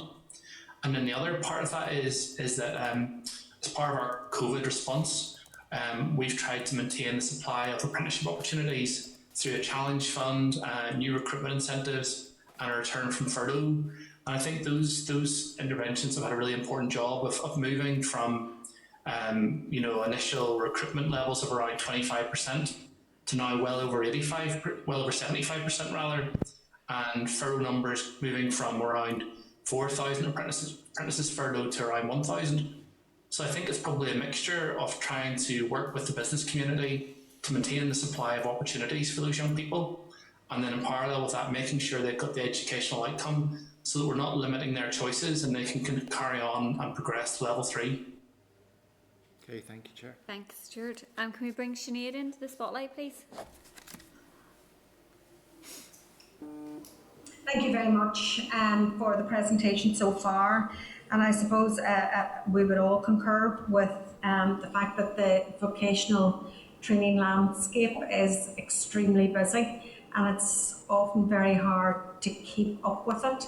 But one of the areas that is extremely concerning to all of us is the construction sector, because we have learned from a lot of those in the industry that there's real shortages. There's shortages in trainees, there's shortages in apprenticeships, and all of that. How do you feel that the provisions within your sector is going to drive down those vacancies and help support the industry going forward?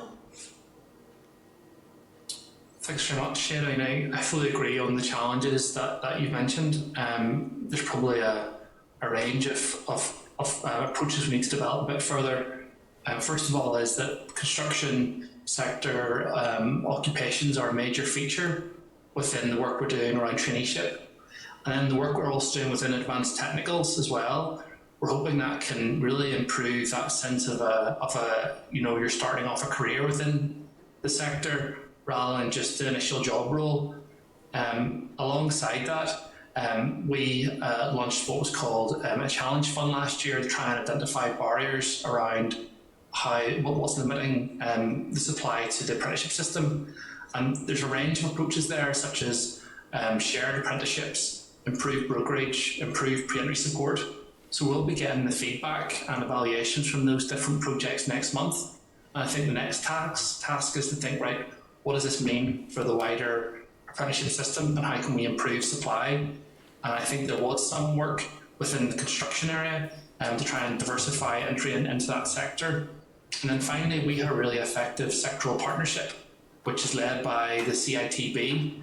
I think we'd be keen to carry on working with them to ensure that we have the apprenticeships that align with the occupations within the sector, and then also try and understand what we can do within the public sector space and the all-age apprenticeship eligibility criteria to try and improve supply. So I think there's a range of approaches that we need to carry on developing to try and supply skills into that sector. Yeah, I mean, some of the key infrastructure projects right across Northern Ireland at the minute, there's a dearth of tradespeople. You can't get them for love nor money. So, big social housing projects, they can't get the houses painted, for example, because there's no painters. This is a real industry problem that is holding back infrastructure development and economic development. So we really do need very agile interventions happening, in live time. And the other area, how do we support the employers? Are we talking to the employers? Are they joined thinking about how these programs work? Because I've spoken to some smaller construction employers, albeit, but they're saying, that they can't afford maybe to take on apprenticeships whilst the apprentices are going and doing 2 or 3 days, in college, and they can't afford that, and they can't afford maybe to spend the money on that level of training. Is there any, perhaps, that the government, the department needs to look at how they better support employers, that they do on-the-job training and there's some kind of on-the-job assessment without the trainees actually having to leave their job and go back into work. Now, I just want to kind of throw that out because those were traditional pathways in the past, and there was, there was a long line of people joining, and it seems to have completely dried up in all areas. I'm talking about painters there, but it could be tilers, it could be electricians. It's right across the board that there is just a gap in all of these construction specialisms and professionals. And the cost as well. I mean, anybody that goes to do any work in their homes at the moment, first of all, they can't get anybody, but I mean, the cost has jumped considerably as well. So we really do, it's an industry crisis that we need to face, and we need to take action quickly on it. Pardon the dog, again, he lets me down every time. I'm glad I had mine in another room because I was afraid that there'd be another dog in the call and that would sort of start this chain reaction. I think some really important points there to give some optimism. I mean, one of our Challenge Fund projects is actually in the area of painting and direct decorating, and it's really focused on a cohort who in the past wouldn't have been able to access an apprenticeship because of the barriers they had. So there's a bit of intensive work up front to get them ready and try and support their transition into an apprenticeship. So we're really keen to see what that evaluation looks like and what it means for the wider sector. In addition as well, I think whenever you get employers working together, be it through improved brokerage or shared apprenticeships, you can get a big impact in terms of supply of skills. We ran a pilot a few years ago around civil engineering, and before the pilot, there were no civil engineering apprenticeships in Northern Ireland, and it moved very quickly to a number of the key employers all offering that as a steady opportunity year on year. And what they did was they worked together as a sector, which improved their impact in terms of the number of applicants they could get, the visibility of the opportunity and the quality. I think then you also mentioned about the barriers employers face. Certainly whenever you take on an apprentice, there is maybe some challenges, in particular in the first year, whenever their productive contribution isn't quite there with a regular employee, and there's lots of training that is happening. So I think at the moment we do have that new recruitment incentive of £3,000. So it's our hope is that that will help support the employer through that period and help their investment in the on-the-job learning. But I think that's a key area of development as we look forward around what sort of central support services we can provide to employers to try and reduce those barriers and really drive up the numbers of apprenticeships. Okay, thank you. Can we bring John O'Dowd into the spotlight, please? Thank you, Chair, and thank you for the presentation thus far. In terms of some of the young people you're trying to reach, in terms of the GCSE levels they have reached, would indicate that many of them will come from hard-to-reach backgrounds, that they've had less than a positive experience of formal education and face challenges that some others may not. So I know at the start you said that you were happy to share your publicity program around it, for want of a better term. But I'd be keen to see that. But also in terms of this idea that there's a one-to-one plan for each of the students, how realistic is that in delivery terms into a sector which, the best plans in the world, once they're lifted off the page and put into a busy sector, can be very difficult to deliver and also to evaluate. So just how are you going to be able to deliver that as well? So thank you. I'll ask Catherine to come in a second, but I think that what you're talking about is really that we can have a principle and intent around this personalised approach, but that can be really difficult to deliver in the context of a cohort and the funding models and everything else that goes alongside. And I think that's why the independent review of the work that we're doing on entry level and level one pointed on the fact that work needed a bit more time to complete, so we could focus on the delivery structures to ensure they complemented the principles. So I think we've made some really good incremental improvements around the flexibility on that programme, but there's certainly further to go. But that needs to be supported a bit more by the commercial model that we'll need to choose down the line. Catherine, do you have anything further to add on that one?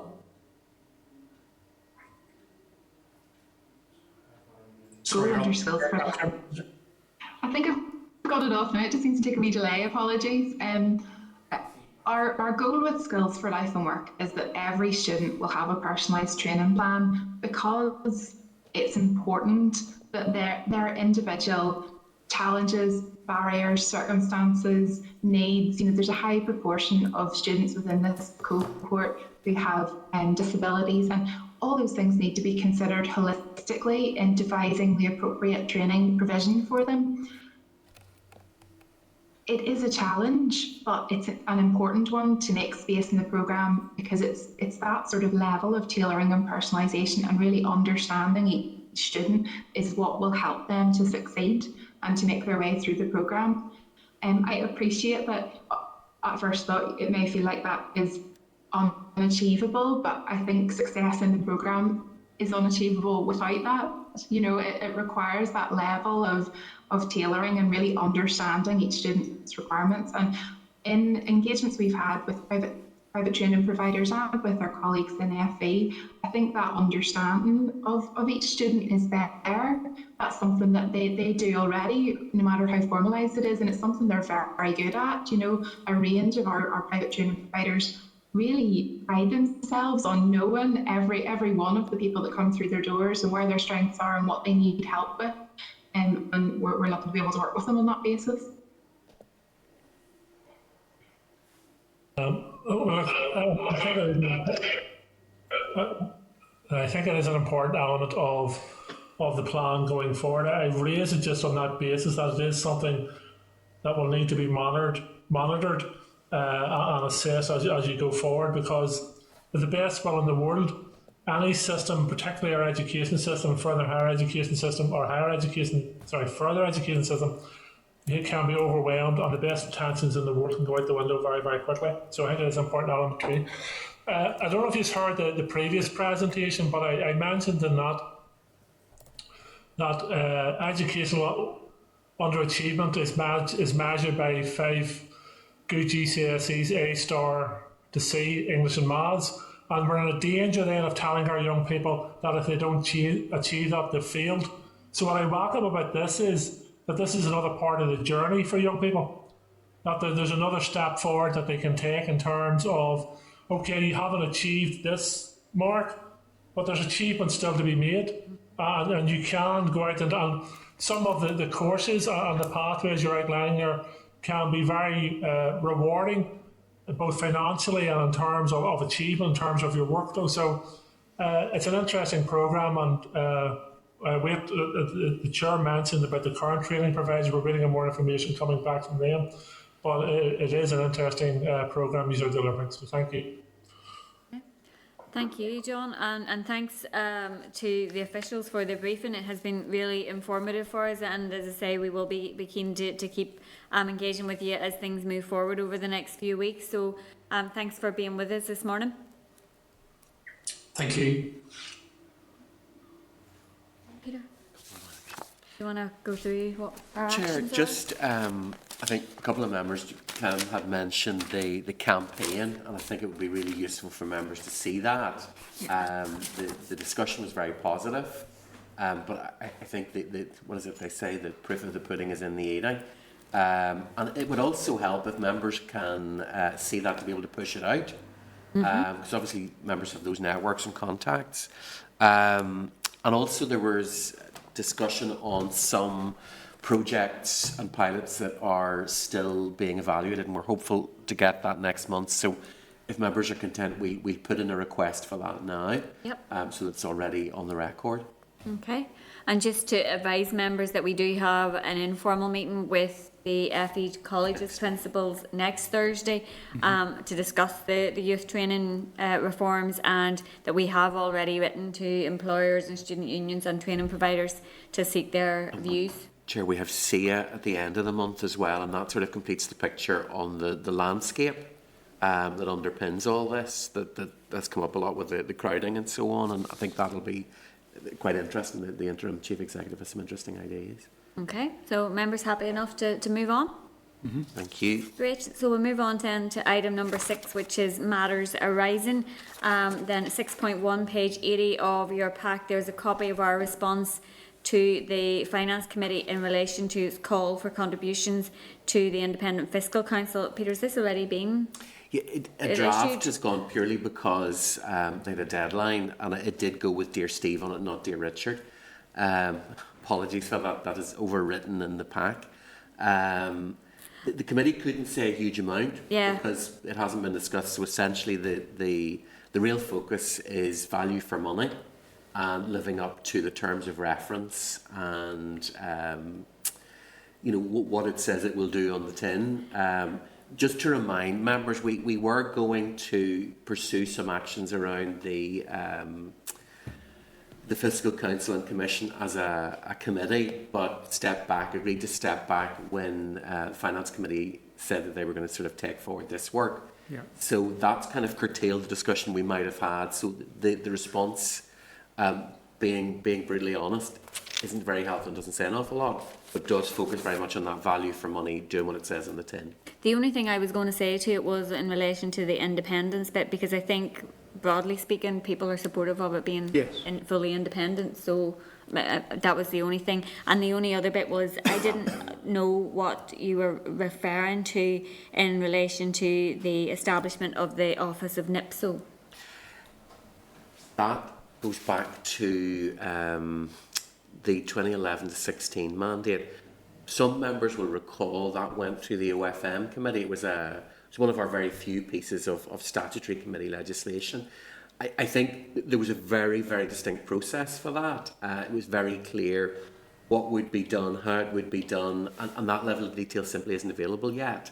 That's the other sort of point to make, is the response highlights the fact that, you know, some of these are ideas being thrown out, there isn't really detail to follow on.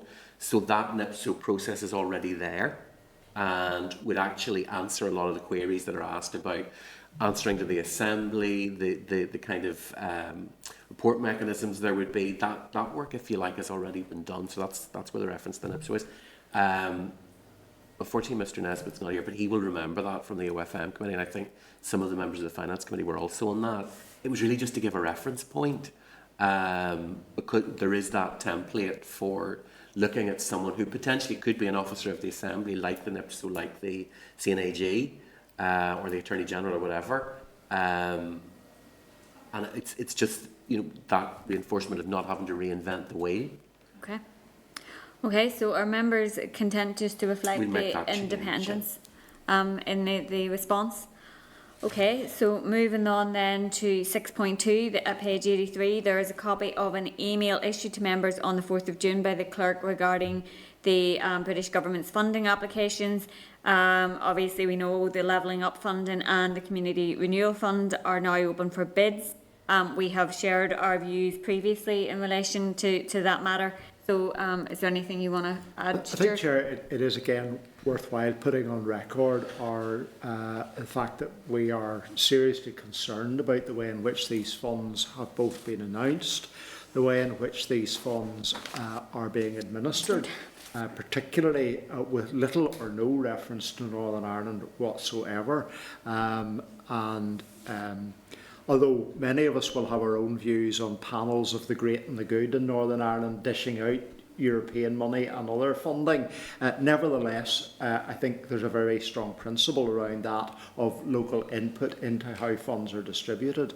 To put us in competition with the other parts of the United Kingdom and to do that all centrally from London is unbelievably difficult for us, and indeed to even include, for example, the Northern Ireland Executive as a potential applicant for this funding is a real denigration in terms of where we have been, and is a damning indictment of Brexit.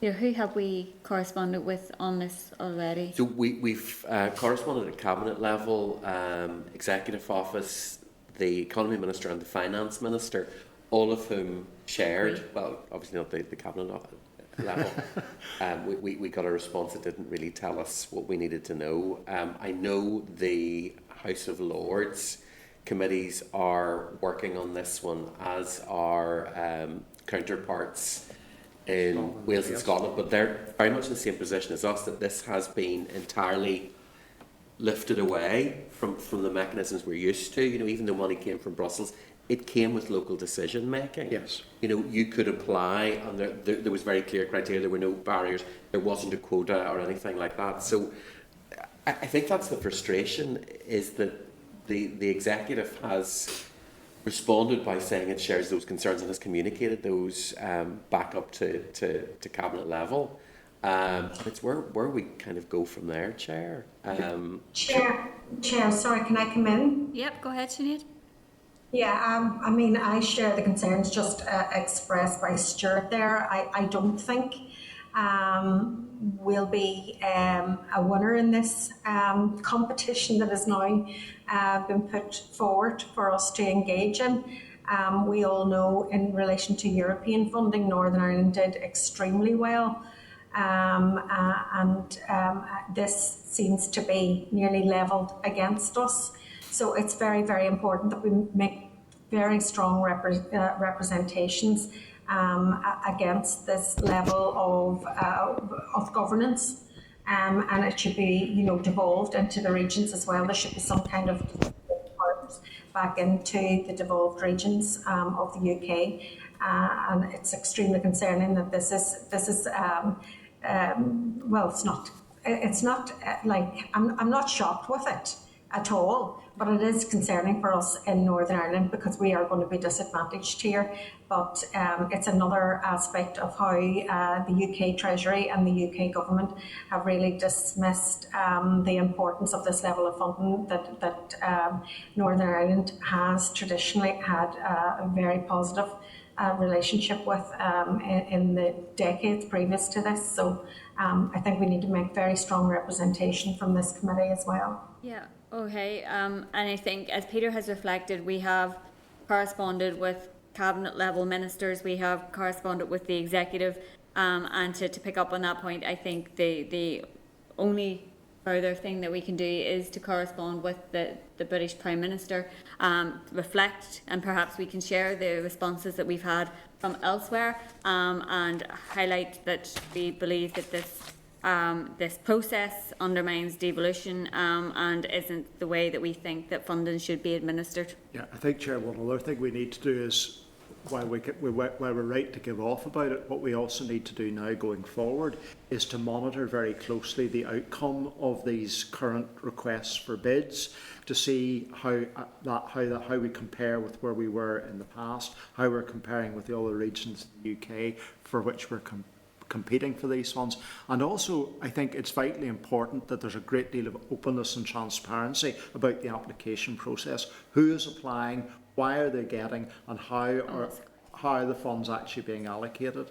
Chair, it might be worth reflecting too on the fact that the posts about the funds opening is under the auspices of the NIO. We did ask before about potentially someone coming in from the NIO to explain just what the involvement is, what is it they're doing, how are they making all this work, and I think it might just be worth doing that more specifically and directly, just to understand the mechanism. I understand that the turnaround times are really short. They are. And there's potential requirements for endorsements and so on as well. Some of it is closing this week or next week, Chair. The other thing too is when you go onto the NIO website, .gov website, actually, and click on the link, it takes you through to a UK link. They're not even. None of this is even actually being processed in Northern Ireland at all. They're just acting as an intermediary. Okay, so members content to seek a briefing then from the NIO? Okay. Okay, so moving on then to 6.3 at page 85 of our packs, there's a copy of the trade and investment element of the 10X economic plan. Obviously, we now know there's a suite of papers which the Minister intends to publish under the 10X plan, and the committee will obviously want to give more detailed consideration to this as part of its overall scrutiny. So the clerk is preparing a paper on all the elements of the strategy being brought forward by the department and how they are all going to link together. And I think, Peter, it might be worth us seeking some views. We haven't had them in a wee while in respect of our business representatives around how the protocol is impacting them and how they see it going forward. And it is reflected in this paper that the dual access and also the resolution of some of the issues. So I think it would be useful if we could do that. Sure, we'll go ahead and put out a round robin. Okay, so moving on then to page 98, there's correspondence from the Committee for Infrastructure regarding support for the bus and coach industry. And just to highlight, the Infrastructure Committee had an informal meeting with the bus and coach sector and agreed to write to the Economy Minister highlighting their concerns and that rolling support should be provided to assist this sector's recovery. So basically this is for members to note at this stage, and once we get the response then from the Minister, we can consider that further. Are members happy enough with that? Yeah, Chair, can I come in on an associated point? Yes, go ahead, John. I've seen in the media this morning, and I've also been lobbied by a number of local taxi depots, and it goes back to the recruitment of staff and taxi drivers who are unable to fulfil contracts because they just can't get the staff anymore. Could we write to the appropriate committee, the infrastructure committee or whoever it may be, and ask us in terms of what measures can or could be put in place to assist the taxi industry in terms of recruitment? Or is there any interrogation of the reasons why taxi firms can't recruit drivers in the numbers that's required to complete the contracts they have? Chair, what we do is we write to the infrastructure committee and ask them if they can pursue those issues. They'll have more of an idea of the people to get to quickly for that. Yep, okay. So moving on then to 6.5, page 100.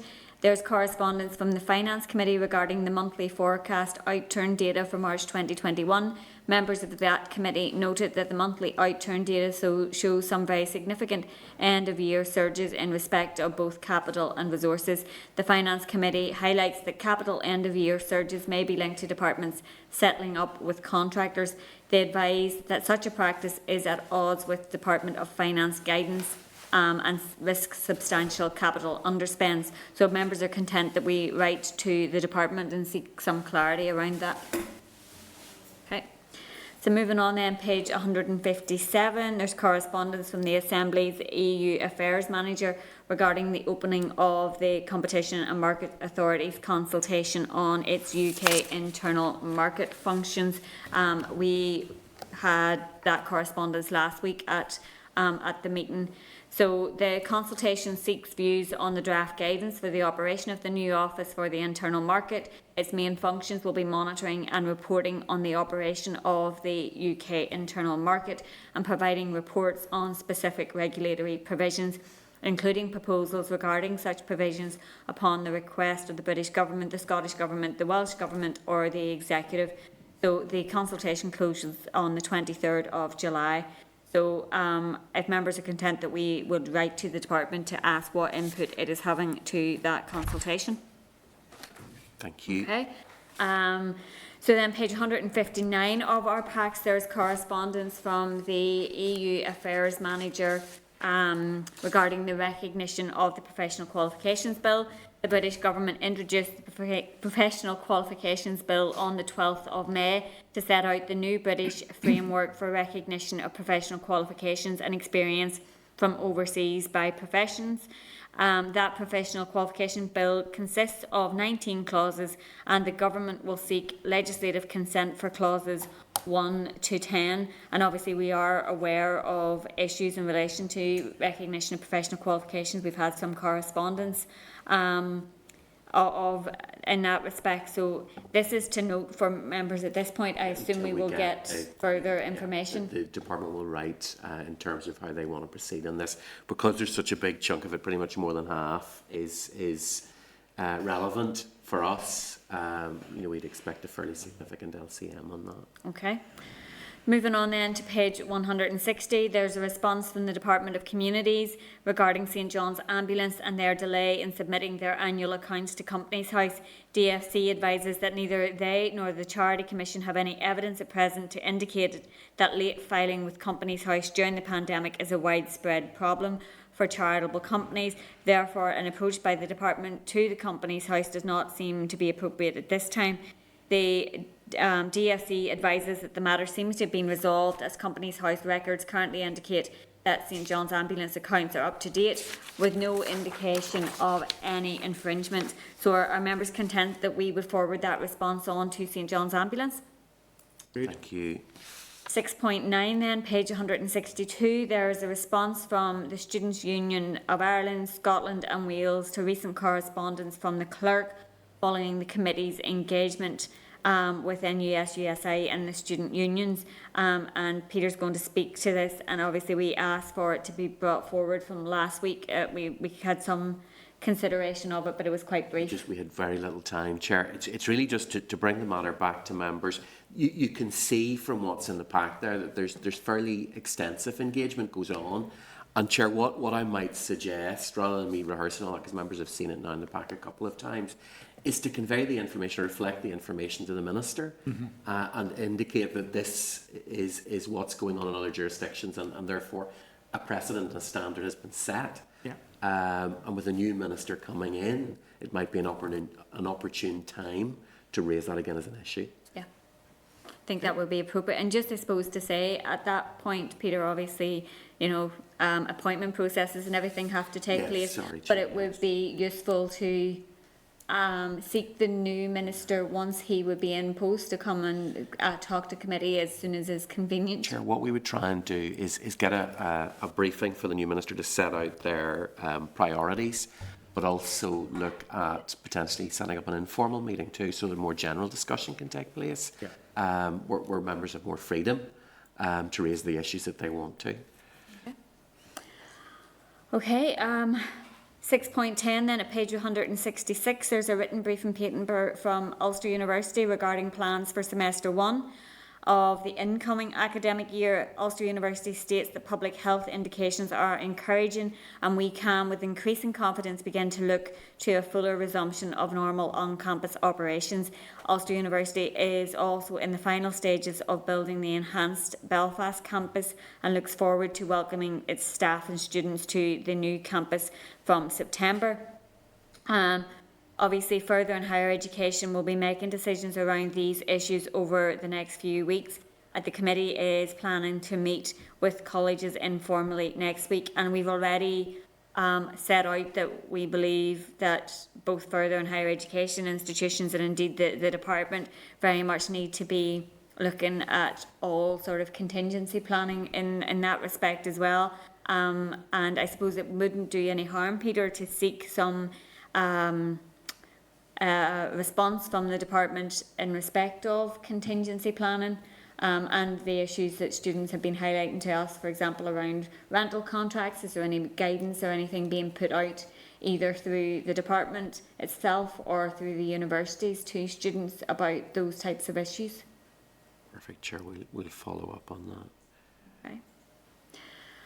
6.11 then, correspondence from the Communities Committee providing a copy of a raised briefing on the High Street Task Force. The paper included an overview of the High Street renewal initiatives in other parts of the UK and a consideration of key issues for here. So it's obviously just to note at this point to consider in the context of our concurrent briefing next week. Right, members, moving on then to item number 7, which is the Parental Bereavement Leave and Pay Bill. So there is a clerk's memo at page 170 of your pack. There's a clerk's memo from the Departmental briefing on the 19th of May at page 172.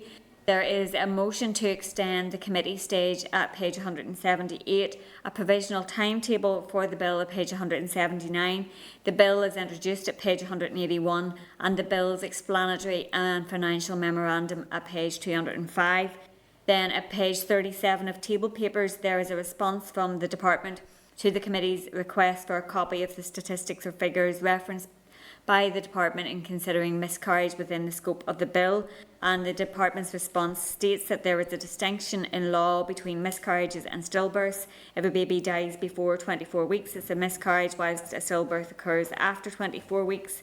The Department of Health, as the policy holder for the definitions of stillbirth and miscarriage, would be responsible for redefining or amending the statutory recognised periods for both. The last change, which was from 28 weeks to 24 weeks, was made in 1992. Currently, the definition of a stillbirth is the basis for the entitlement to certain benefits and leave allowances. For example, for those who have suffered a stillbirth qualify for maternity leave and pay, whilst those who have suffered a miscarriage do not. So just remind members, there was some discussion during the pre-introductory briefing with officials around whether the Minister intended to legislate for leave to be taken within 56 weeks or 56 days. The early version of the bill had referenced 56 days. And just to advise members that the version of the bill provided at page 181 of the pack, at paragraph 6, page 186 of your packs, the memorandum, both refer to leave being taken within 56 days of the death of the child. The clerk has sought clarity from the department, who provided the following explanation by email. The committee should note that whilst the text of the bill says at least 56 days, it is the Minister's intention to set this period of time at 56 weeks following the death of a child. This extension, which is beyond the minimum that the bill requires the department to make provisions for, will be given effect through the subordinate legislation package, which will follow on from the introduction of the Parental Bereavement Leave and Pay Bill. The members will obviously have the opportunity to return to both of these issues in more detail as part of the consideration of the bill once the committee stage has formally commenced. And so just to ask members to seek agreement from the members to ask the department for a formal written response to clarify the wording of at least 56 days that is contained within the bill. So the bill was introduced on the 1st of June. It is passing to second stage for debate next Monday, the 14th of June. And if the bill passes, it will then be referred to the committee on the 15th of June. The committee has 30 working days to take evidence, consider and report its opinion on a bill.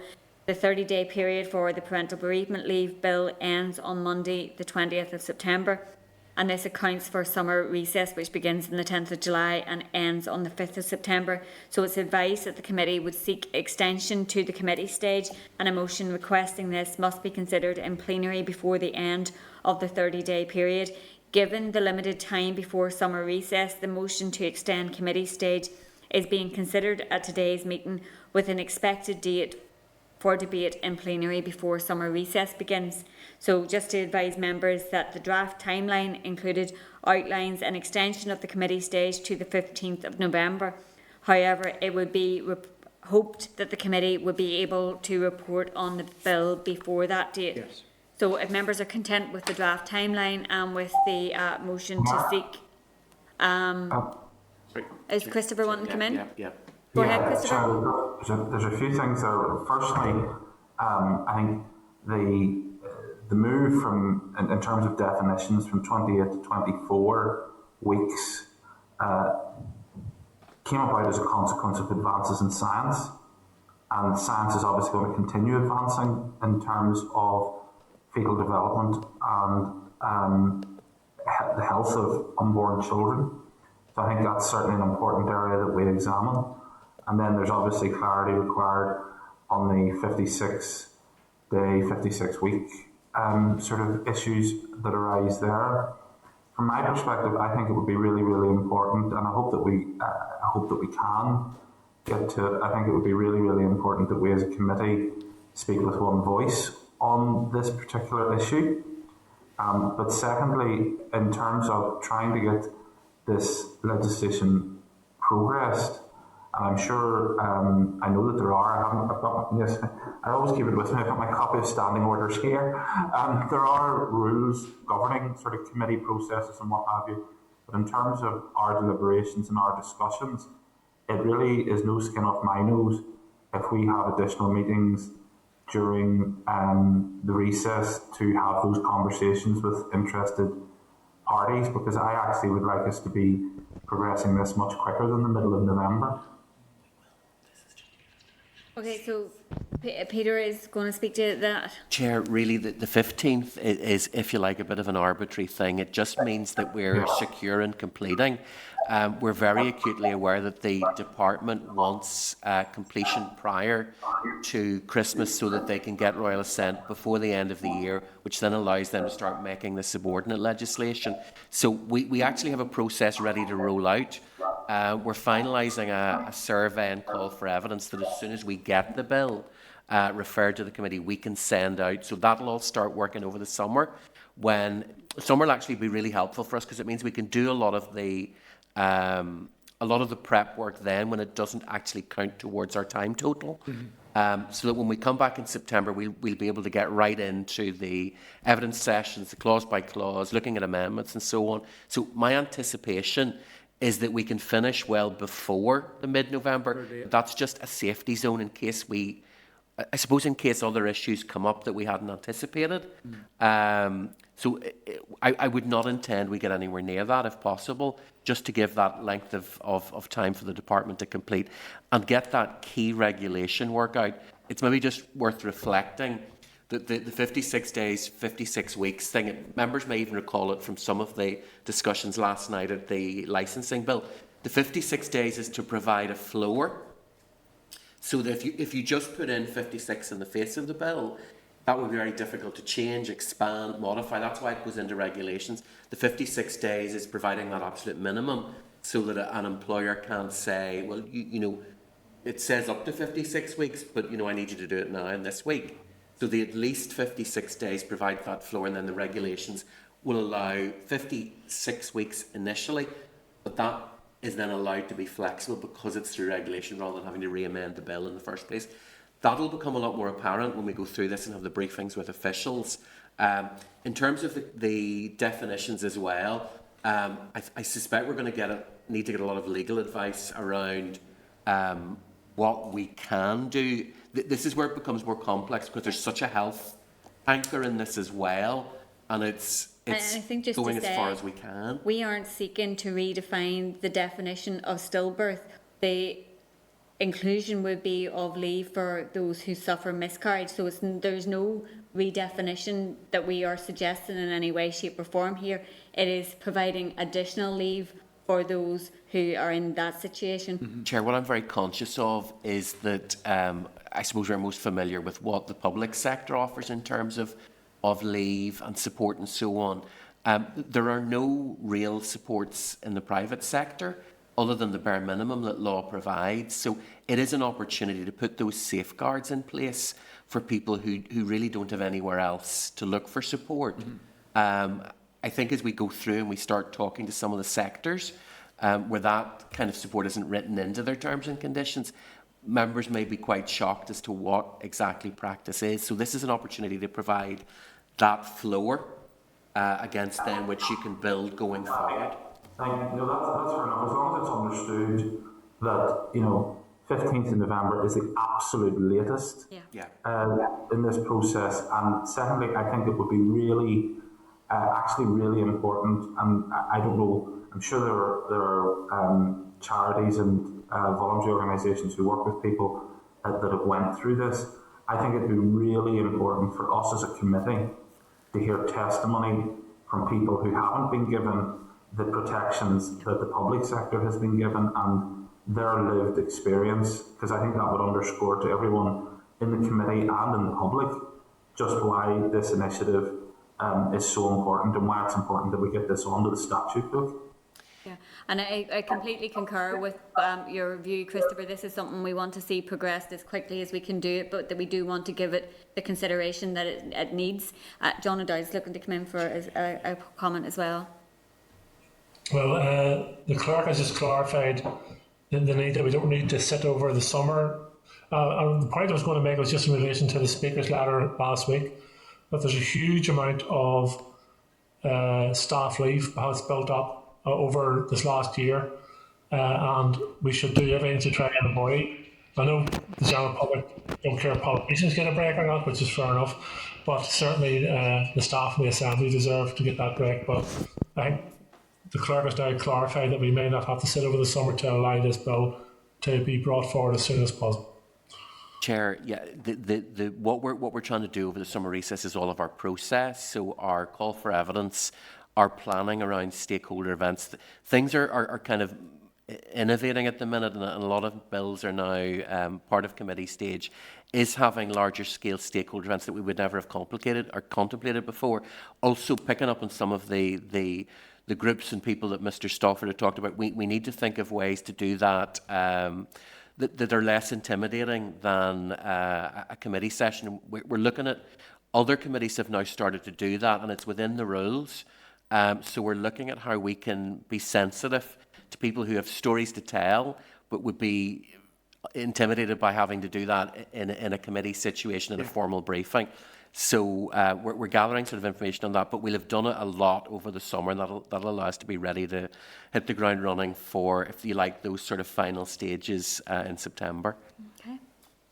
Okay, Peter, I'm conscious. I need to seek agreement on the following motion. So that in accordance with Standing Order 33.4, the period referred to in Standing Order 33.2 be extended to the 15th of November 2021 in relation to the committee stage of the Parental Bereavement Leave and Pay Bill, NIA Bill 2217 to 22.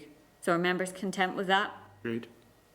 Okay, thank you. Chair. So, Peter, I'm conscious that it's 1 o'clock. Do we want to continue? What do you want us to do? What we can do, Chair, is the 8 is an SL1, so it's not necessary at the minute. If we could move to 9. Yep, sure. Do the SR, please. Okay, so item number 9, SR 2021-140, the Insolvency Amendment 2016 Act, Consequential Amendments and Revocation Order, Northern Ireland 2021. There's a clerk's memo at page 223 and the SR is at page 225. The purpose of this order is to revoke a piece of subordinate legislation made in connection with deeds of arrangement. Additionally, it will amend provisions in other subordinate legislation which refer to deeds of arrangement in consequence of the repeal by Article 11(1) of the Act of Chapter 1 of Part 8 of the Insolvency NI Order 1989, the Insolvency Order which provided for deeds of arrangement. The members considered the SL1 at our meeting on the 19th of May and there have been no changes to policy content since then. The statutory rule is subject to negative resolution procedure. It came into operation yesterday. And just to remind members that the Examiner of Statutory Rules has not yet reported on this rule, so members will be agreeing to the legislation subject to the Examiner of Statutory Rules report. You're just clarifying, it says yesterday, 30th of June. No, that's a misprint. It should be, what was yesterday? The 8th, 9th? 9th, yeah. Okay, just clarifying that for me. Okay, so just if members are content with the SR, to put the question that the Committee for the Economy has considered SR 2021-140, the Insolvency Amendment 2016 Act, Consequential Amendments and Revocation Order, Northern Ireland 2021, and has no objection to the rule, subject to the Examiner of Statutory Rules report. Peter, where do you want us to go to next? Okay, so Chair, if we get agreement to do 8 and 10 via correspondence and we move to AOB, Chair. Okay, so are members content that we would do correspondence and either bring 8 back or... We'll maybe bring it back. We'll bring 8 back next week and do correspondence by correspondence. Yeah. Yes. So there's just a couple of items of any other business. One which Peter had circulated yesterday evening, and it was just in relation to the ESF funding and the new process that the department is seeking that those who already have ESF projects would have to reapply. So it's just to go back to the department with the questions that were highlighted in that email and seek some clarifications in that regard. So members are content to do that. And then the Deputy Chair, Sinead, has indicated that she wishes to highlight the issue of difficulties faced by local aviation manufacturing sector following on from the redundancies announced last week, and has suggested that we get a briefing from sectoral representatives. So Sinead, you might want to speak to that. No, it's fine. I mean, everybody is aware of the Thompson announcement. So I just think that the aerospace industry is going to be the very last to come back. So I think we should hear from the representatives of the industry itself. Okay, thank you. Chair, I'm sure that will include the unions. Yeah. Chair, we can set that up. I think all the relevant companies are probably Invest clients as well, so we can get them to sort of facilitate that. Okay. Okay, members, thank you for that. Just to move on. Chair, I have another issue as well. Oh, sorry, Sinead, go ahead.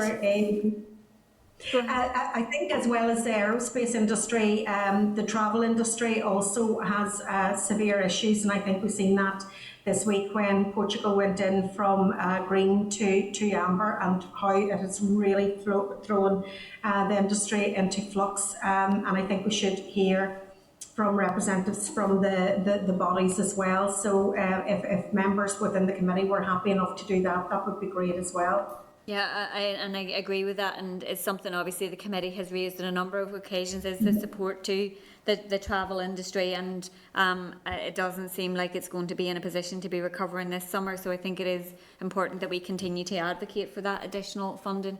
Yes, Chair. In addition to that, by way of an answer that I received, written answer which I received, the executive office has still not made the payments to travel agents.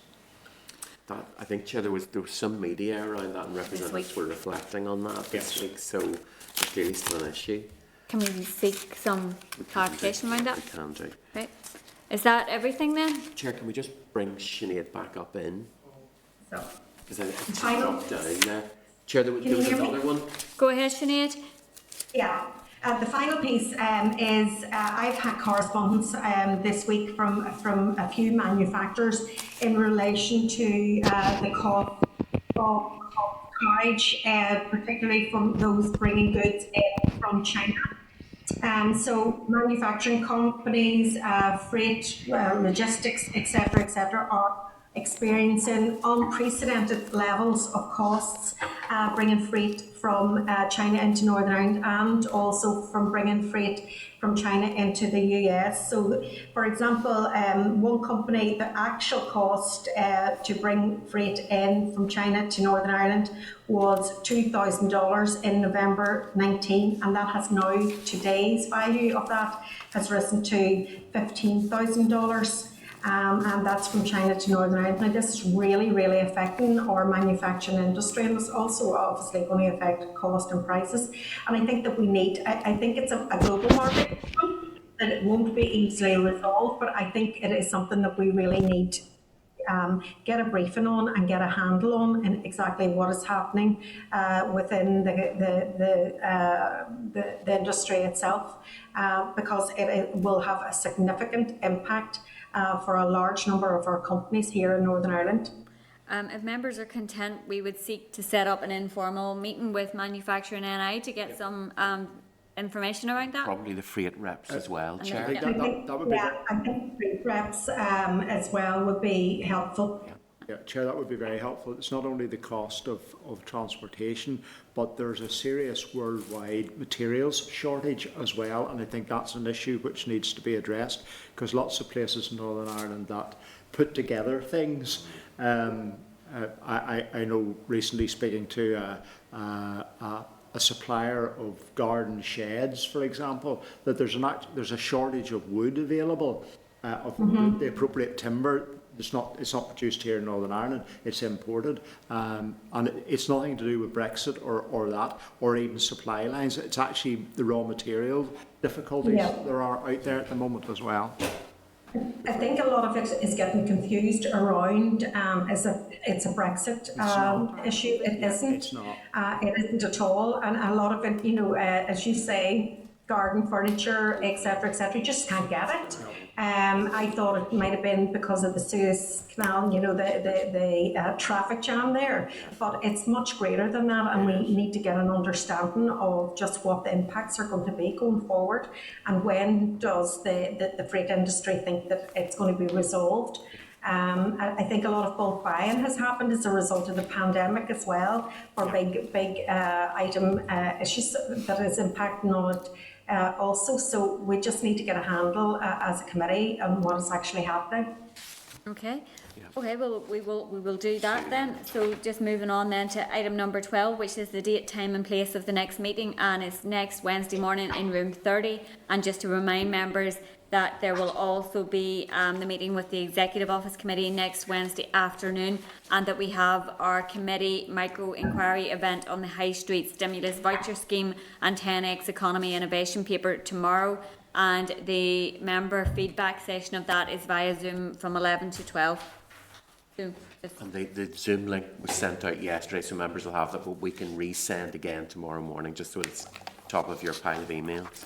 Okay, thank you. Thank you. This is the Northern Ireland Assembly Committee Room 30. This is the Northern Ireland Assembly Committee Room 30.